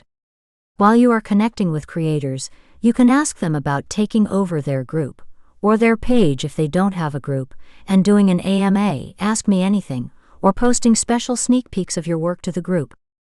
You can offer sneak peeks of your work, giveaways, or just answer questions about a topic. This is a cool way to get new fans and start building your own community. Usually, these takeovers last for 2 to 4 hours, but you don't have to be involved the whole time. When you do an official takeover, the creator will hype up your work for a couple of days beforehand, and then introduce you personally to their group, which means they've now vouched for you to their group. It makes your job way easier. Every group takeover is different, but if you do it right, both you and the other creator win. They are introducing you as a new cool thing their audience should get behind, and what you have to offer provides value to their group. Plus, they have content for their group and see increased engagement, so it's a lot less work for them. Monica has a few decks of 8 to 10 posts that she runs across Facebook groups, so you don't have to create new graphics or copy every single time. You can also usually schedule these ahead as well. It almost always generates new downloads and readers for the next several days after the takeover. Number 10. Run takeover parties in your group. Ask other authors to run their takeover in your group. You can set up a week of 20 authors doing takeovers, 2 to 3 per day for 7 days. This works best if you already have a larger group of at least 500 members and have engagement in the group. Number 11. Run an anthology or start a shared world. If you don't have a very big group, you can start a genre group, which is easier to build, especially with the help of a few other authors, or you could put together an anthology or shared world project and invite authors to bring their readers to your group for a takeover that way. Again, this will work better in a genre group that is aligned to the anthology or shared world you create. Other authors are happy to build groups that they can also share their books in, so offer them a moderator role during the takeover and leave them on so they can schedule and promote their upcoming launches too. #12 Allow group swaps on new releases. There's not a day that goes by in our Facebook feed where someone isn't posting about their new release and asking their author network if they can post in their reader groups. It's a very effective way to use Facebook during your book launch. And once again, authors love to let you do this because it provides good, relevant, engaging content for their group. If you hope to do this, you'll need to network with other authors in your genre from your personal profile, and it usually helps to have a solid cover and book description too, as that's what authors judge when deciding to let others post about their new releases in their group. Number 13. Use your author platform. No matter what type of group you are running, you will find the most engaged people by inviting them from the front and back matter of your books. It helps to give them a reason to join as well. Likewise, you can invite people to your email list and have an automated responder about why they should join your group too. From your group, you want to invite people to your email list and your Chapter 7. Facebook etiquette. We've talked a lot about the things we do on Facebook that work. It felt necessary, however, to devote an entire chapter to things we don't do or advise doing on Facebook. Because let's face it, when you are not face-to-face with someone, it is easy to fall into the trap of completing marketing tasks versus connecting with your potential customers. The following list applies to all the different profiles, pages, and groups that we've covered in previous chapters. There is, of course, some nuance between the types of content you might post on a page versus in a group versus on your profile. However, we don't distinguish here because in general, you just want to interact like a human on this platform. That's the best way to build your author career. We encourage you to follow these guidelines everywhere on Facebook. Things we don't do on Facebook. Number 1. Hoard our readers or content. You might be protective of your audience and not want to share them with other people, but we promise that fans appreciate when you introduce them to new, interesting products. In fact, they tend to like you more when you share cool things with them and strengthen their bond with you. If you don't have a big audience, you can't lock down a swap with somebody who has an enormous audience right off the bat, unless you are willing to pay for it, but you can daisy chain your way up to bigger lists over time as your audience grows. However, even doing a swap with somebody that has a couple hundred people on their list will help build your brand.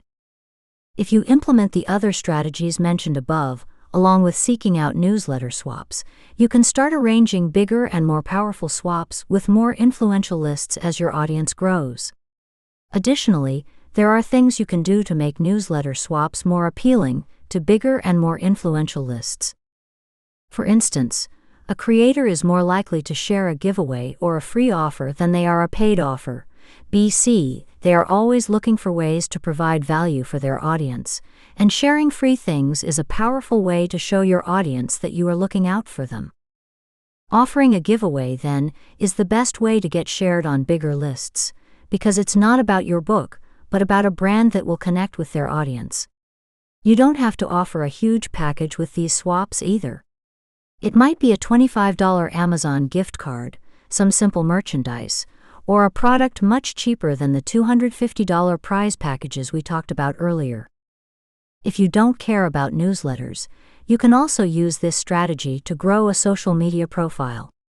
You can reach out to creators who have similar or bigger audiences than you on any platform, and it will operate in a similar way.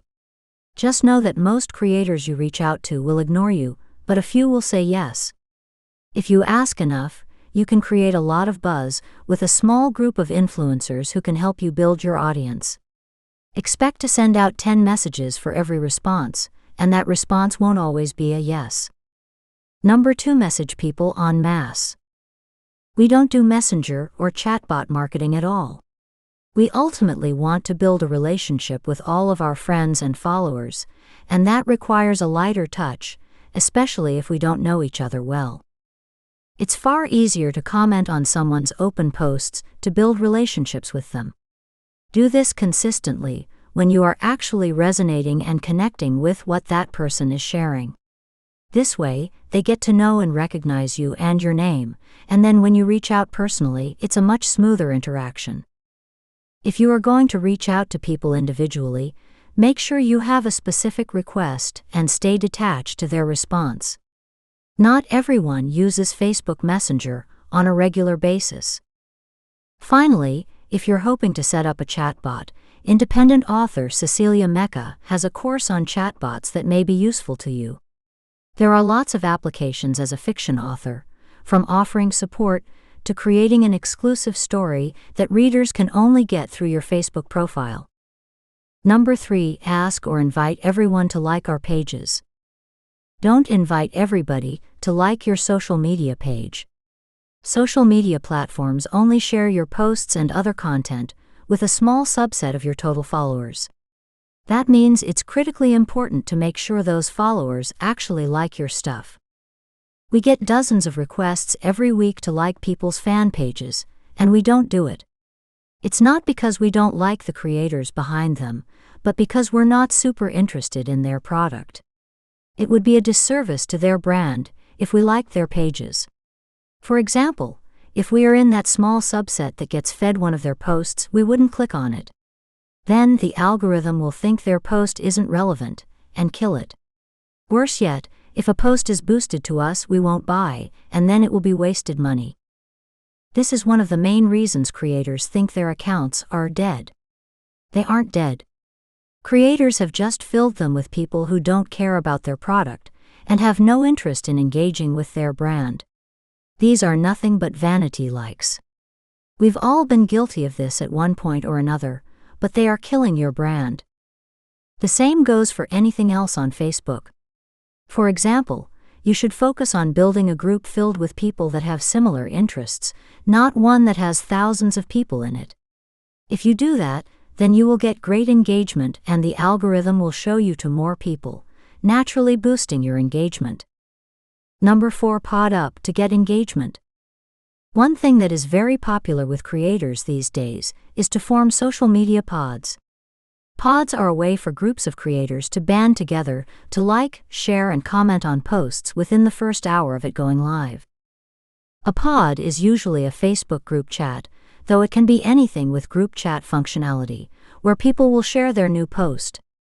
Then the pod is expected to all go to the post and engage with it as soon as possible after posting. Pods can be as small as 5 people and as many as 20+ people, and they are a way to ensure that your posts will always receive good engagement right out of the gate. However, social media platforms have gotten wise to this over the years and are now suspicious when a new post gets tons of engagement immediately. Developers have written code into their algorithm that prevents pods from being as effective as they once were, so proceed with caution. However, if you can make a pod work for you, then it could be a great way to make sure every post has good engagement when you first create it. Number 5. Worry about annoying people. Monica met a coach a few years ago at a retreat.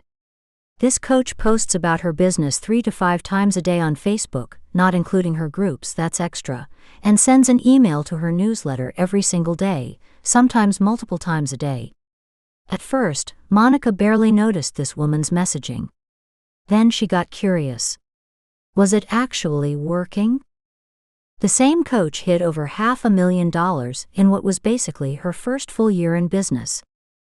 During that same time period, Monica loved all of her posts, read many of her emails, and did get scared off that she was too promotional, whatever that is. The woman wasn't being annoying to the people who were in her target market, like Monica. Most of us annoy people all day long, whether we are trying to or not, whether we are talking about our books or posting pictures of our kids and pets, or writing about our opinions and politics. The only time we are not losing friends, followers, and subscribers is when we are not posting anything or putting ourselves out there. The reality is that the more visible you are, the more emails you send, the more updates you post, and the more you talk to people, the more readers you will have and the more money you will make. Sure, you could add, and the more you will annoy people, but being not as annoying does not get you in front of the people who are actually interested in what you're doing. Here's your official permission slip to be annoying with the targeted content marketing you share on your feed and in your stories. Let people opt in and opt out of the new direction you are going in. It's okay. #6. See our presence on social media as a chore. Please stop looking at marketing like a chore. Marketing is not a chore and it's not a drag. Marketing is a way to connect your work with other humans. Most people treat it like a drag, and it shows. We hear all the time, "I have to write a Facebook post." Or, "I have to upload a TikTok video." No, you don't have to do that. You get to do that. When was the last time you said, "I have to hang out with my friends," when it didn't end up being a horrible experience? Not often, I'll bet. Every time we think something is going to be horrible, we put almost no effort into it. Not only that, but we come as the worst versions of ourselves. When you dread something, it shows. When you hate something, it comes across to everybody. Nobody wants to engage with that kind of person. Besides, it's not even fair to view marketing through that lens. When you're marketing, advertising, or posting on social media, you are trying to make a connection to humans who enjoy the way you see the world. Who does that sound like? What kind of people enjoy the way you see the world? Sounds a little like friends to us. So, next time you post, or go to an event, or literally anything related to marketing, talk like you would talk to a friend, as if there is another human being on the other end of that transmission who likes the way you view the world and is eager to engage with you. Do the things you want to do, and say the things you want to say as if it was completely natural, and like you wanted to do it. We enjoy marketing because we focus on connecting with people who are interested in the same things as us. We treat them like humans who want to hear from us, like friends. And we can talk to friends for hours. #7. Treat humans like they are numbers. What to make more money? Ever think about acting like you care about the people who buy from you?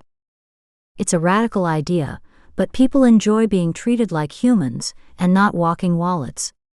In fact, customers buy from people that they like, and they tend to like people who care about them. A surefire way to stand out against a field of other creators is to show your love to the people who will support you. There are all sorts of ways to do this, from offering freebies to giveaways to hosting live streams to conversing with them in a Facebook group. Even just asking questions and listening to their answers is something more than most people do right now. You don't have to bend over backward and spend every minute proving you care, but you should do something sometimes. In a world full of companies treating their customers like walking wads of money, treating your customers like humans is innovative. #8. Make a hard sell. There are a lot of strategies when it comes to marketing. There are a lot of funnels, tunnels, and maybe even gunnels. We don't know because these things change all the time. Every day there are new experts with new secrets which come with a hefty price tag. We study marketing and largely reject the fear-based selling methods, which usually amount to making someone feel helpless, powerless, and incapable of solving their own problems with your product, content, or books.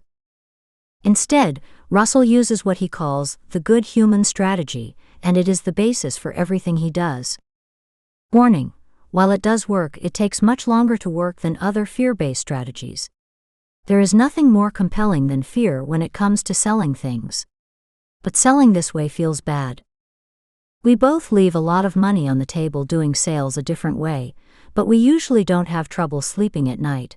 Monica sometimes does, but that's because of her 2-year-old, not fear-based sales tactics. So here is the strategy Russell uses. Be a good human. Do good work. Show yourself to as many people as possible. That's it. But let's get into the theory behind it.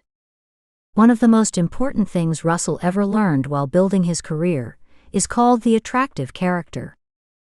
It is the idea that if you become the kind of person your audience can't resist, then you will magnetize the right people to your message while repelling the wrong people. This single concept turned Russell's marketing around completely. Instead of pushing his message out to everybody endlessly, he planted his flag in the ground and pulled the right people toward him. This idea is the basis for the good human strategy. The basic rule is this: act like a good human. Hopefully you are already a good human, but even if you're only acting as one, you will find that you eventually become that kind of human. It is very important that you are at the very least helpful and kind. Those are two qualities people respond to, especially if you are helpful and kind to them. Wielded correctly, it's almost as compelling as fear but makes you feel 1,000 times better about yourself. These qualities do not work as well as fear when it comes to building loyalty quickly, but it does create a better class of fan, who is loyal because they want to be loyal, instead of loyal because they fear not being near you. Once you are a good human, who does good things for the right reasons, you must also make sure to do good work. This is the type of work people respond to and like. If you just make garbage, people won't like it, and this strategy falls apart. Not everyone has to like your work, but it needs to resonate deeply with at least some people. After you do good things and create good work, you plant yourself in as many places as possible like a magnet and allow the right people to find you. Once you implement the first two parts of this strategy, the rest of your life becomes about planting yourself in as many of the right places as possible, spreading your message to the right people, and waiting for them to find you. Planting is a bit like playing music on a busy street corner. Most people walking past won't pay you any mind, but some of them will stop. If you're good enough, they'll turn around and engage with you. If you are magnetic enough, you'll start to gather a nice little crowd for yourself. Does everybody who plays on the street gather a crowd? No. Most people aren't good enough or magnetic enough to sway an audience. It's the opposite of standing on that same street corner and running around begging people to listen to your CD. This happens a lot in Los Angeles. Every time you walk up a busy street, there's one singer or another stopping people at random and begging them to give them a minute of their time. In that scenario, you are doing the chasing. You are tiring yourself out, engaging with the wrong people and wasting a lot of time. On top of that, you're pissing off a lot of people who just want to go about their day. You're engaging with the same crowd in both scenarios, but in a much different way. In one scenario, you run around chasing them. In the other, they come to you. Same crowd, very different results. Another great way to plant is to say, "Here is my Facebook group," and let the right people find you. Unfortunately, it is hard to plant without already having an audience. This is why you need to plant in other places first. You can direct them back to where you are growing your own audience, like a mailing list or Facebook group. Sometimes you have to plant several times in the same place, but you can never stop planting. This is the opposite of chasing after people. It is the opposite of hustle. You are choosing where to plant, and you know what resonates with your audience. Once you have that, the right people will magnetize to you instead of the other way around. There are all sorts of marketing and sales strategies you need to understand in order to know where to plant, how to message yourself, and how to turn a casual observer into a lifelong fan, but the good human strategy is simple and sound. Instead of chasing after people, become the person they need you to be, and they will come to you. Number 9. Rely on Facebook for sales. We don't use Facebook to close sales. We may use it to warm people up to the sale closing, which is a wonderful way to use Facebook, especially when you can create content that doesn't feel salesy, which we talk about in Chapter 8, Strategic Selling.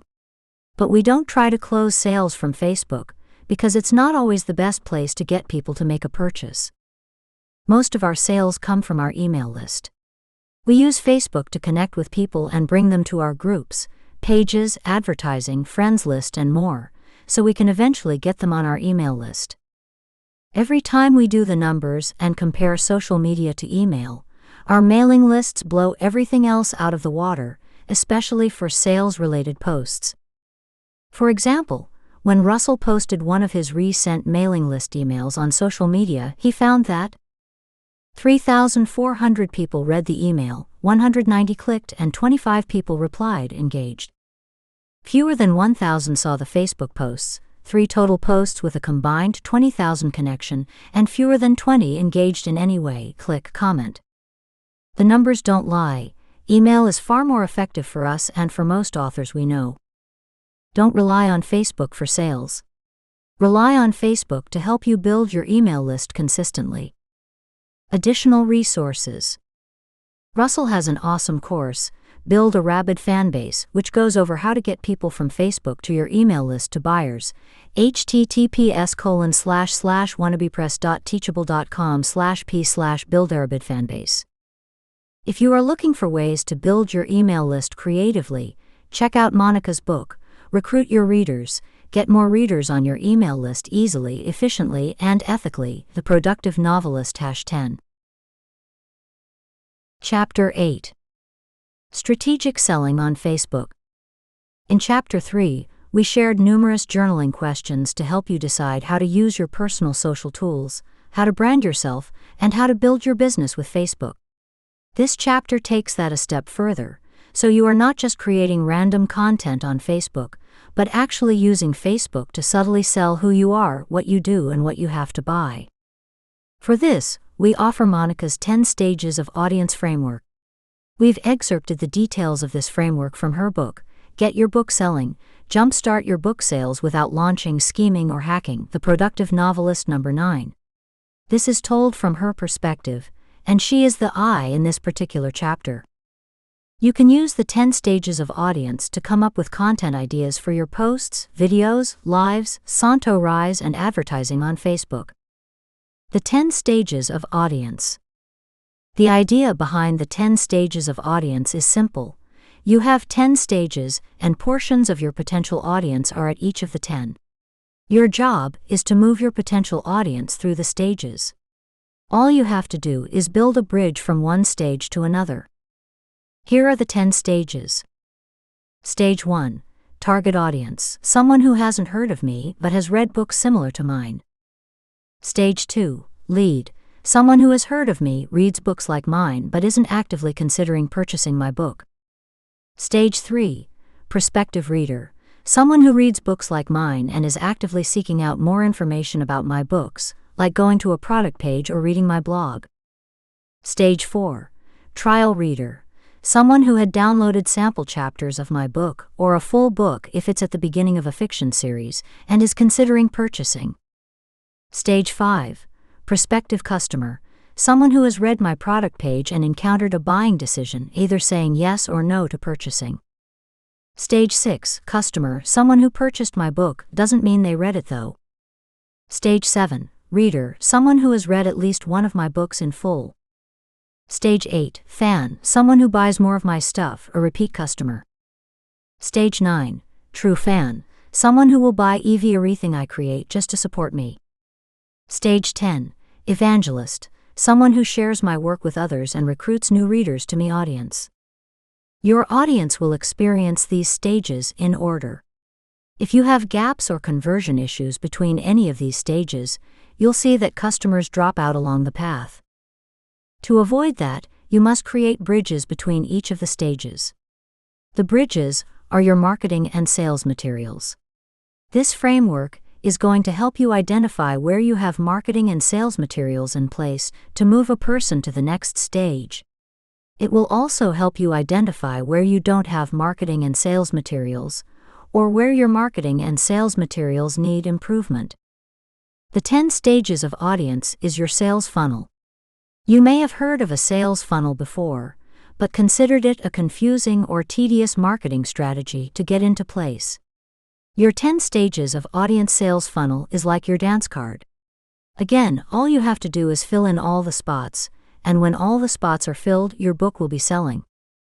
Marketing is not a big scary thing, it's truly just getting materials in place. It's a checklist of to-do items. As long as you've overcome some of the blocks that are holding you back, you should be able to move through your checklist with some serious zen. Stage 1. Target audience. In this stage, your potential reader is simply a person who reads books like yours. To find these people, you want to identify what genre your book is in, and also identify some similar books to yours that are already popular. So if your book is a romance, then your target audience is going to be romance readers. Simple, right? Or if you have a business book, you might be looking for people who read books like Malcolm Gladwell's Tipping Point. Because we're working with books, which are a well-understood product, we don't need to delve too deeply into any target audience exercises. Your audience understands the type of product you're offering, and all they're looking for now is, will they like your book? That's all you really need to think about. And because people's tastes vary so widely, you can stick to a fairly generic target audience for the purposes of this framework.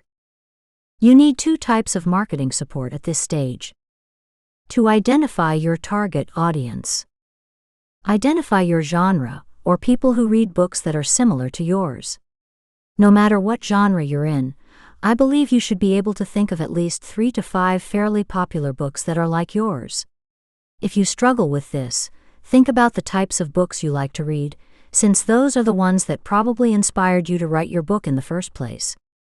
A way to reach your target audience and let them know about your book. This one is a little trickier, because you need to be able to do this without alienating people. This will mostly consist of leveraging other people's audiences, LOPA. This could be as simple as reaching out to a similar book's author to ask if he or she wants to coordinate a cross-promo. Every time I review this material, I notice that I'm not doing enough to support this stage. If you're in the same boat, don't beat yourself up. Driving traffic to the top part of your sales funnel is one of the most challenging parts of this process that you will ever face. It's very common to mess this part up, or rely on traffic sources that are working one day and gone the next. Questions to answer. What genre or niche do you write in? What are some books that are similar to yours? What are a few ways you can LOPA that fit into your chosen strategies? Stage 2 lead. In this stage, someone in your target audience has heard about your book, typically just a mention or two. They may know your name and the title of the book, or they may just recognize the cover. They can hear about your book in a number of ways, including stumbling on your book in a store, whether that is a brick-and-mortar store or a retailer online. They can hear about your book from a friend, or they may even find out about your book through your own outreach efforts and marketing materials that you're putting out there. However they hear about your book, they suddenly go from being someone who was simply in your target audience and had no idea who you were, to someone who knows who you are and what you're selling. Even though your potential reader knows who you are, Stage 2 is still a very passive stage for the reader. Why? Because typically a reader needs to hear about your book multiple times from multiple sources that they trust before taking any action on their own to learn more about your book. Think about this in your own life. How many books have you heard of multiple times that you think you would probably like, but that you've never actually gone to Amazon and looked up? For me personally, there are hundreds of books like this. I'll hear about a book sometimes 10 or 20 times before I even think to go look at it on Amazon. And if I'm not looking for more information, what's the likelihood that I'll take action and purchase? Zilch.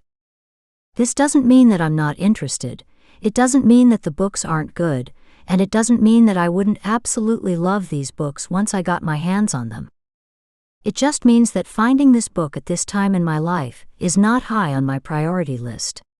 So it never gets done. Keep that in mind as you're going through these stages, because you can bring a ton of awareness to your book, but it doesn't necessarily mean those people are going to buy, even if the book is absolutely perfect for them. You could be solving a huge problem they have, and they are not buying. This is a painfully common occurrence, yet when we are on the author's end of it, we feel terrible. We wonder why people aren't buying. What's wrong with us? Well, nothing's wrong with us or our books. Awareness doesn't easily convert to action, but it doesn't mean that we're the problem. At this stage, it can feel like there's not really too much that you can do. You've already told your perfect reader about your book, and now the ball is in their court, right? Well, not quite. The pieces of marketing support you need to put in place to help a reader overcome this stage and move on to Stage 3 are: foster evangelists.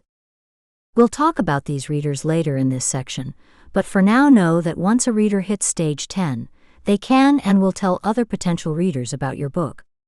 The reason that this is so powerful is because people are much more likely to buy your book when they get a personal recommendation from someone they trust.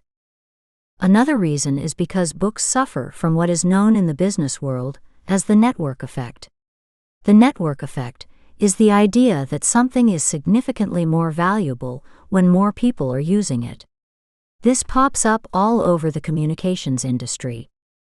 A telephone, for example, is much more valuable when everyone has one, because the whole point of the telephone is connecting with others. If you had a telephone in your house and no one else had one, it would be worthless. Emails, fax machines, and even the internet are significantly more valuable because everyone uses them. It turns out that books are the same way, not quite on the level of communication devices, but close. When you think about this, it makes a lot of sense, because books are always more enjoyable when you can talk about them with others. As much as you can enjoy the ideas in the book on its own, you also want to read books in order to build a shared language or shared world, in the case of fiction, with others. In some ways, a book is a communication tool, which is why it obeys the same rules as the telephone when it comes to the network effect. Raise awareness by putting out more and more and more marketing. Specifically, release the same message in different forms. Like I said before, most people that are in stage 2 need to hear about your book at least 2 to 3 times before they even begin to start looking for more information on it. This is less true for nonfiction than it is for fiction. Nonfiction has a benefit in that it's solution-oriented, so someone might have an urgent pain and may be looking for a solution. Your book might contain that solution, and then they won't have to hear about it so many times before they go out and look for more information on it. But for fiction, it really comes down to just getting your marketing materials in front of people over and over again, and trying to entice them into trying you. There are tactics at later stages that can aid with this. But the ultimate message here is that when in doubt, market more, smartly of course. Raise the priority of your book in the potential reader's mind. The fastest ways to raise priority are: add urgency, add scarcity, add desperate need. You will see this a lot, especially with book campaigns. Some examples are: make the book free for a limited time, sometimes to the point where they lose access to the book if they don't read it by certain time. Put it on sale and give a really huge discount for short amount of time. Create something that is going to be out of date next year, like an almanac or a gift guide. Create something that's tied to an event. For example, if you have a book that teaches people how to take pictures of fireworks, then you'll probably see an uptick in purchases right before the 4th of July. So, there are a couple things that you can do to raise the priority in your readers' minds, but it's not the easiest thing to do, and many of these tactics won't work on an ongoing basis. Each of these tactics is promotional in the sense that they are time and event-based. That means you can only expect short bursts of sales rather than consistent sales. There's nothing wrong with short bursts, especially if you have a promotional calendar. However, you don't ever want to rely primarily on event-based or time-based marketing. These produce sporadic sales at best, and create an artificial high that feels incredibly low when you fall back down. The tactic out of these 3 that you can affect the most is putting out more and more marketing. Luckily, we're going to be putting out a ton of awesome marketing for your book in the rest of these stages. Questions to answer. How can you add more marketing materials to this stage to get more impressions in front of your leads? What evergreen marketing opportunities do you have at this stage? What event-based or time-sensitive promotional opportunities do you have at this stage? Stage 3, Prospective Reader. In this stage, someone is actively seeking information about your book. For example, somebody who has heard about your book from a friend decides to look up your book online. Or, somebody clicks through to your website after listening to a podcast interview you've done. However it happens, someone is trying to learn more about you and your book, whether that be on your actual product page on Amazon or any other e-retailer, on your website, through Goodreads reviews, or anywhere else you've put up information about your book. The mindset of this person is that they have probably heard mention of your book 2 to 3 times already, often through recommendation. Remember, 85% of books are sold to recommendation or through word of mouth. This person is ready to pursue the opportunity to read your book, whether it's because they need it, in the case of nonfiction mostly, or whether they think it sounds entertaining or interesting. What you're going to need at this stage is a website, landing page, or author product pages on retailers where people can find more information about your book. The first thing they're probably going to want to do is look you up on Google. You want a place where you control the message. Others will share their own messages about your book as it gains popularity, so you need to be part of the conversation. The more you can share about your book on your website, the better, but at the least you want to have cover image, title and description, links to buy, information about you, any other relevant purchase information, like whether the book is part of a series or not. Your new release schedule. This is the number one question you'll get asked as you develop more series. Your email newsletter sign-up, one of the most important marketing tools you have. Good marketing material that creates desire for the book. This is the part where authors struggle most. Many authors are very good at delivering content that creates value, and not as good at delivering content that creates desire. The distinction between the two is important, but unfortunately too nuanced to go into in detail and beyond the scope of this analysis. If you realize you need to learn how to write content that creates desire, start studying sales, copywriting, and marketing. You can also look at what other authors in your genre are doing to get ideas. The content used here can range from a number of different things. Blog post on your site about the topic. Interviews that you've done. A book trailer. A really tantalizing book description that you've written. And so on. There are a ton of possibilities here. Questions to answer. Where can readers learn more about your book or series, landing page, website page, etc.? What are some pieces of content that you can use to create desire for your book? Stage 4, Trial. In this stage, someone samples your work. This stage is one that I consider optional, because you don't actually need to have a trial or primer in place to sell your book. Lots of authors have succeeded without it. That being said, I highly recommend it because I think it helps bridge the gap from stage 3 to stage 5 quite nicely. The other reason is because I've noticed, not only with myself, but also in talking to other authors about their habits, that readers who go through stage 4 seem to read the book that they eventually buy much faster. They also seem to go forward after they read the book through stages 7, 8, 9, and 10. So in some ways, stage 4 is a great supporting piece of marketing material for stages 6 to 10. So what is the trial? Put simply, it's a sample of your work that's closely related to the book that the reader is actually going to purchase. That doesn't necessarily mean that the trial or the primer has to be free though. Lots of authors are very successful with a paid trial, as long as the price is low enough. Right now that typically means trialing with an ebook, and it's typically priced at 99 cents. You can try to price higher, but a $1 trial is common across so many industries that more people will buy at the lower price. The marketing support you need at this stage is a sample of your work that is either free or has a very low monetary barrier to entry, like 99 cents. You want this sample to be something that is small and easily consumable. In this case, a huge book as a freebie is not necessarily ideal. You want it to be something that readers can get through quickly. Why?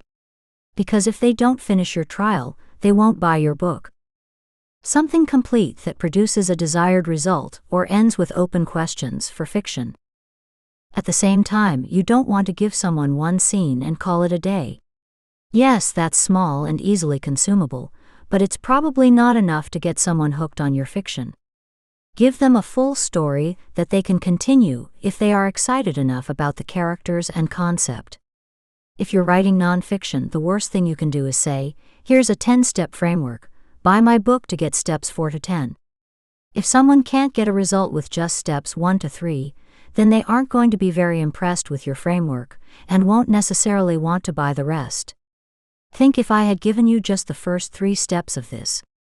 Even if you implemented every single thing I said, you could still easily see no sales. The entire framework, or at least steps 1 to 5, are required in order to see tangible results. A sample that creates desire for your paid book.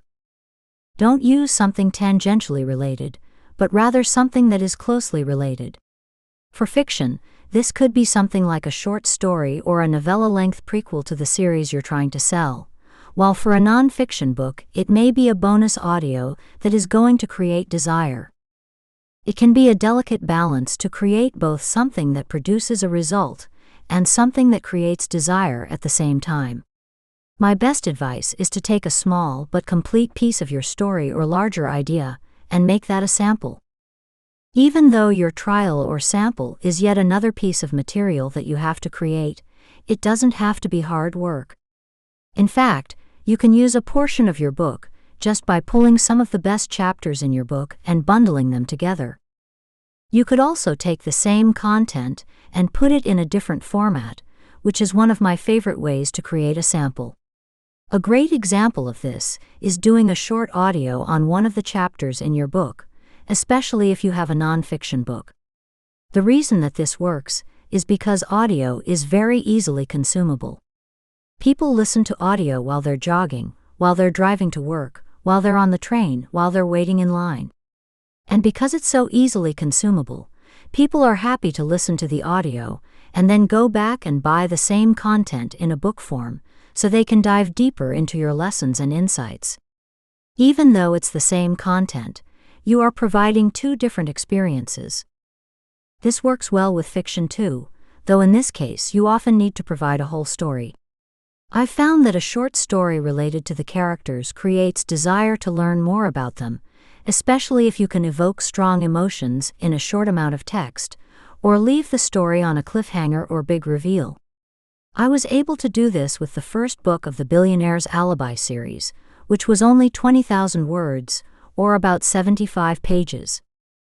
The goal of the trial is to deepen your bond with her reader, to easily get your message in front of people, to remove unnecessary barriers to entry to try your work, and to get to know your readers better through their feedback. If you do these things, you can create desire that makes the pricing of your paid book less relevant. It's very simple. When someone really wants your book, they don't care if it's priced at $2, $5, or $10. Questions to answer. What are some free or cheap trials I can offer to entice people to my book? How can I slice and dice small sections of my book to provide a complete yet enticing experience to the reader that will interest them in my paid book? Stage 5, Prospective Customer. In this stage, someone hits your sales page on a retailer and they make the decision to buy your work or to not buy your work. This stage is self-explanatory, and it's really encompassed by that moment right before someone purchases your book. They're going to make a decision to buy or not buy, and in some cases, they may make other decisions like putting you on their wish list, putting you in their cart, but never checking out, or not taking any action right then, but keeping it in the back of their mind that they want to purchase your book eventually. What you need at this stage: an awesome product page that closes sales. To bring your potential reader through this stage, you need to have awesome covers, a great description, plenty of 5-star reviews and blurbs from people who like your book, an incredible sample, and if possible, also a sense of urgency on the page, though that's not always easy to do and you can't stay in an urgency state year-round. Kindle Countdown Deals is a great example of a short-term urgent state. You have a few options that may help you improve your product page. Study other product pages of successful authors in their genre, and make notes about the various elements on the page, like cover, reviews, and more. See if you can identify the successful elements and attempt to mimic them using your own author style. Ask your readers what confused them most about your product page, if anything. Pay attention to the reviews on your product page. If you are below 4 stars, that may be an indication of where you need to improve. I've gained tons of insight from my own review section that led me to change my covers, text, and even the structure of my book. Ask another author to help you diagnose weak points on your pages. Usually, this works best if you talk to an author with a bit more experience than you. They can save you tons of time and wheel spinning by providing answers quickly. Stage 6. Customer. In this stage, someone buys your book at market rate. This stage does not include anybody who acquired your book through other means like stealing, borrowing, or receiving your book as a gift. The whole point of this stage is that somebody is an actual customer of yours, and they've actually given you money in exchange for getting your book. I want to make that distinction clear, because I think that it gets a little lost at times.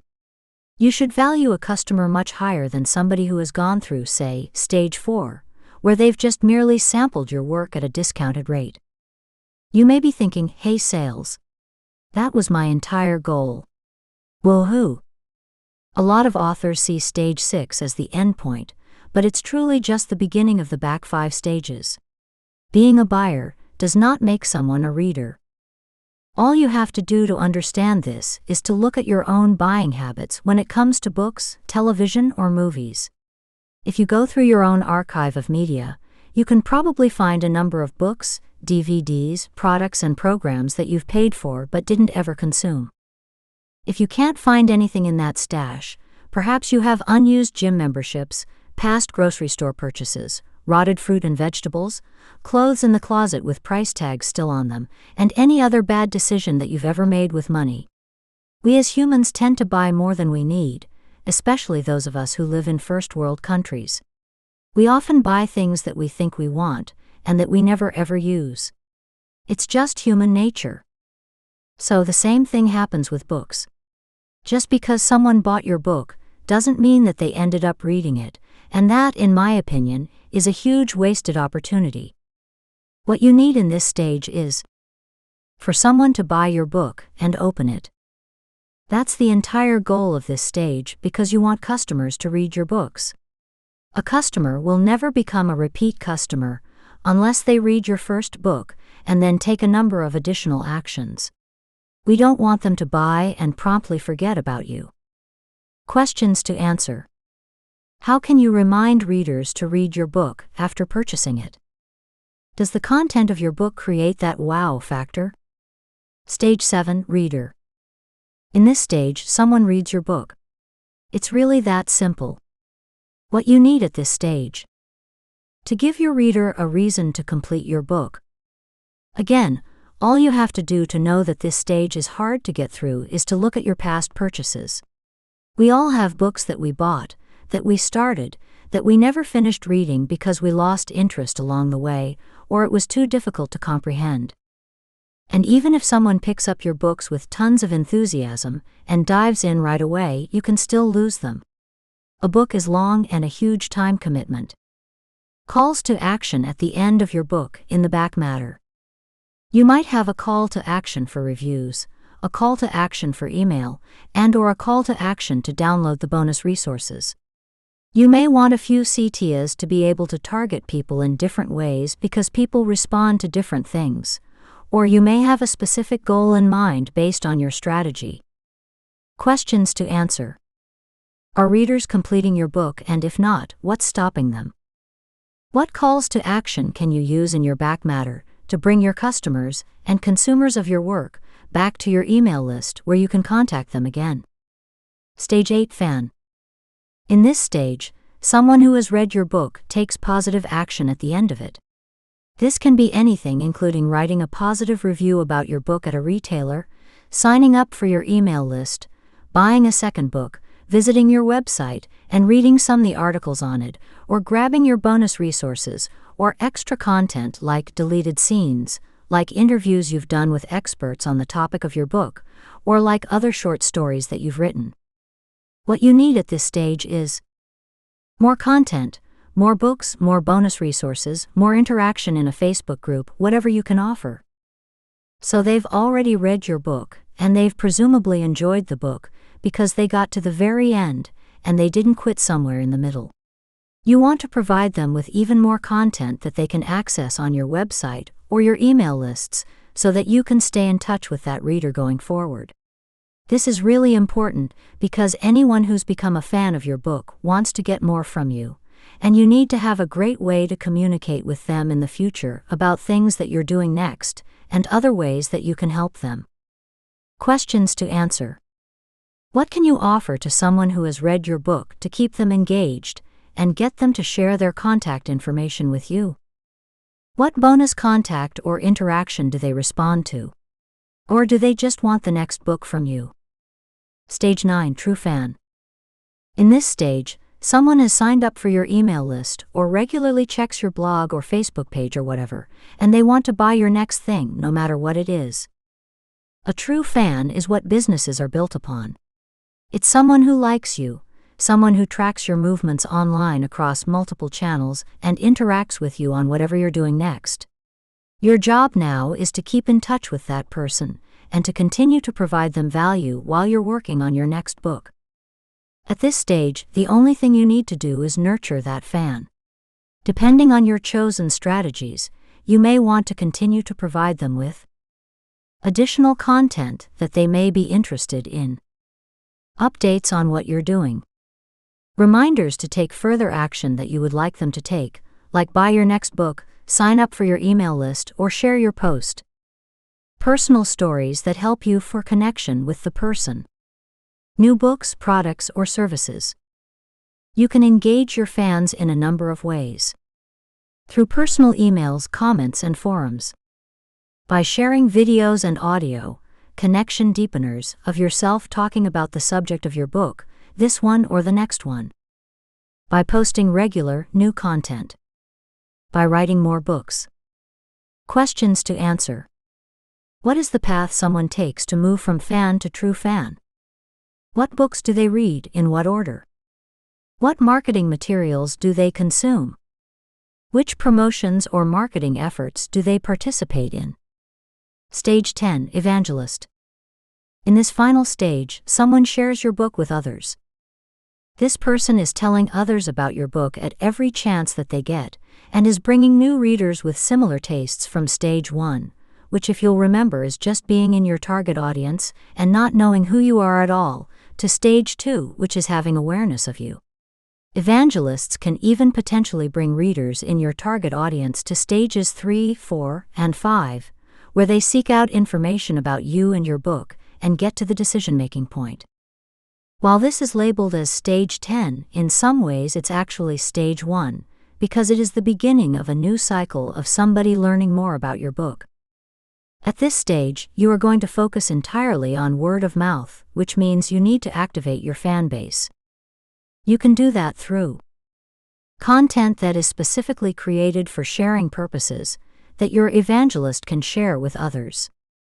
Connection with the community, and helping various people in the community who are excited about what you're doing and finding things that they can do together. Continuous calls to action that remind your evangelist to share your book. The reason you need all of these things is because an evangelist won't just talk about your book out of nowhere. Evangelists, as excited as they are about what you're doing, still have their own lives, problems, and drama. There are other things that they're thinking about at any given time.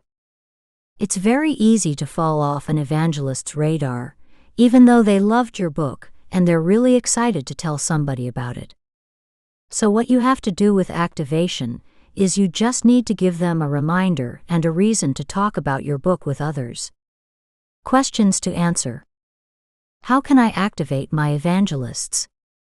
How can I treat my evangelists to extra goodies that they will use in everyday life? Additional resources. To read the rest of the book, the 10 stages of audience information was excerpted from Pick Up Get Your Book Selling, Jumpstart Your Book Sales Without Launching, Scheming, or Hacking, The Productive Novelist No. 9.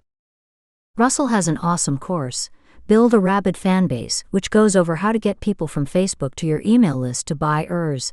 https://wannabepress.teachable.com/p/buildarabidfanbase.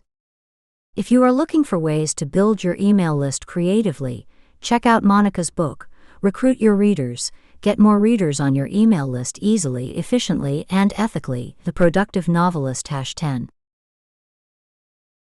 Chapter 9. Next Steps.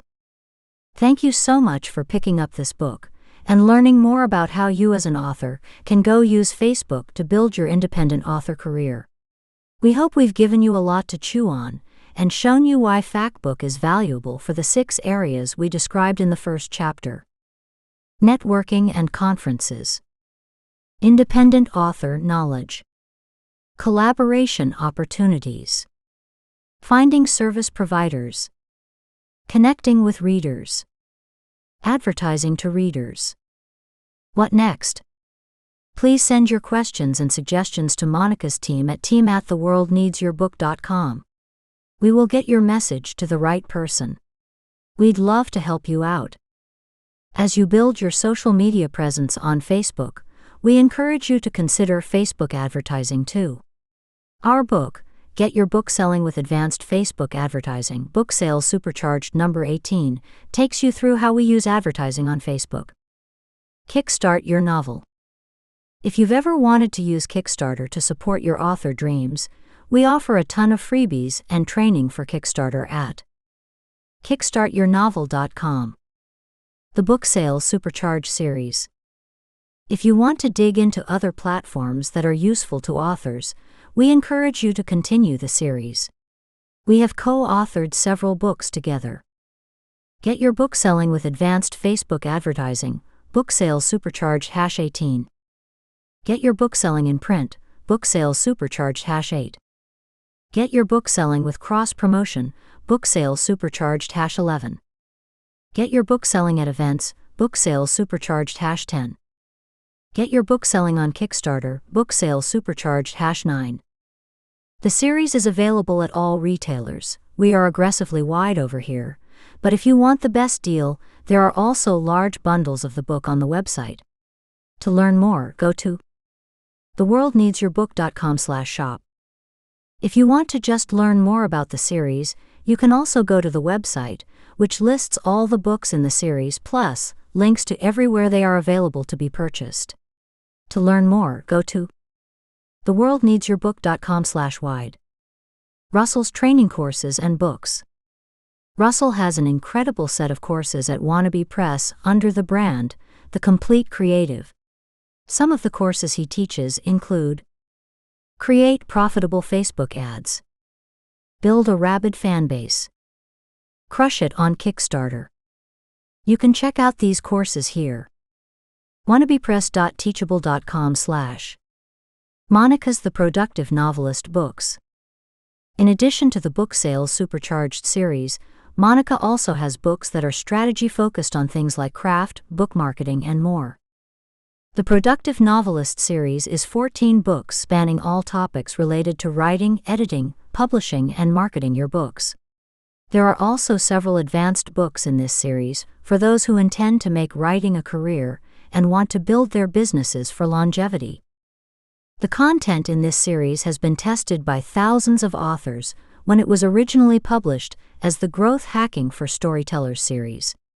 We've since updated all the content and added several chapters to the newer editions.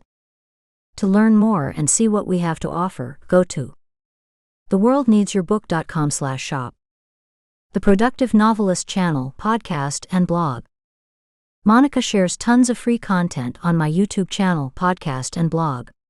Some people like to get right to the solution with a course or a book, while others like to receive a drip week to week through my YouTube channel or podcast feed. Please connect with her and subscribe to her channels. Podcast, theworldneedsyourbook.com/podcast. YouTube, theworldneedsyourbook.com/YouTube. Blog, theworldneedsyourbook.com/blog. Wide newsletter, theworldneedsyourbook.com/Substack. Your feedback, please. Our goal for writing this book is to help get more authors up to speed on how to use Facebook to build their careers. We would love to know how we did. There are 2 ways to leave feedback. Reviews. If you loved this book, we can always use an honest review on our public retailer pages, where other people looking for the books can see what real people think of them. Choose your retailer and leave a review here. theworldneedsyourbook.com/reviewbus12. Feedback form.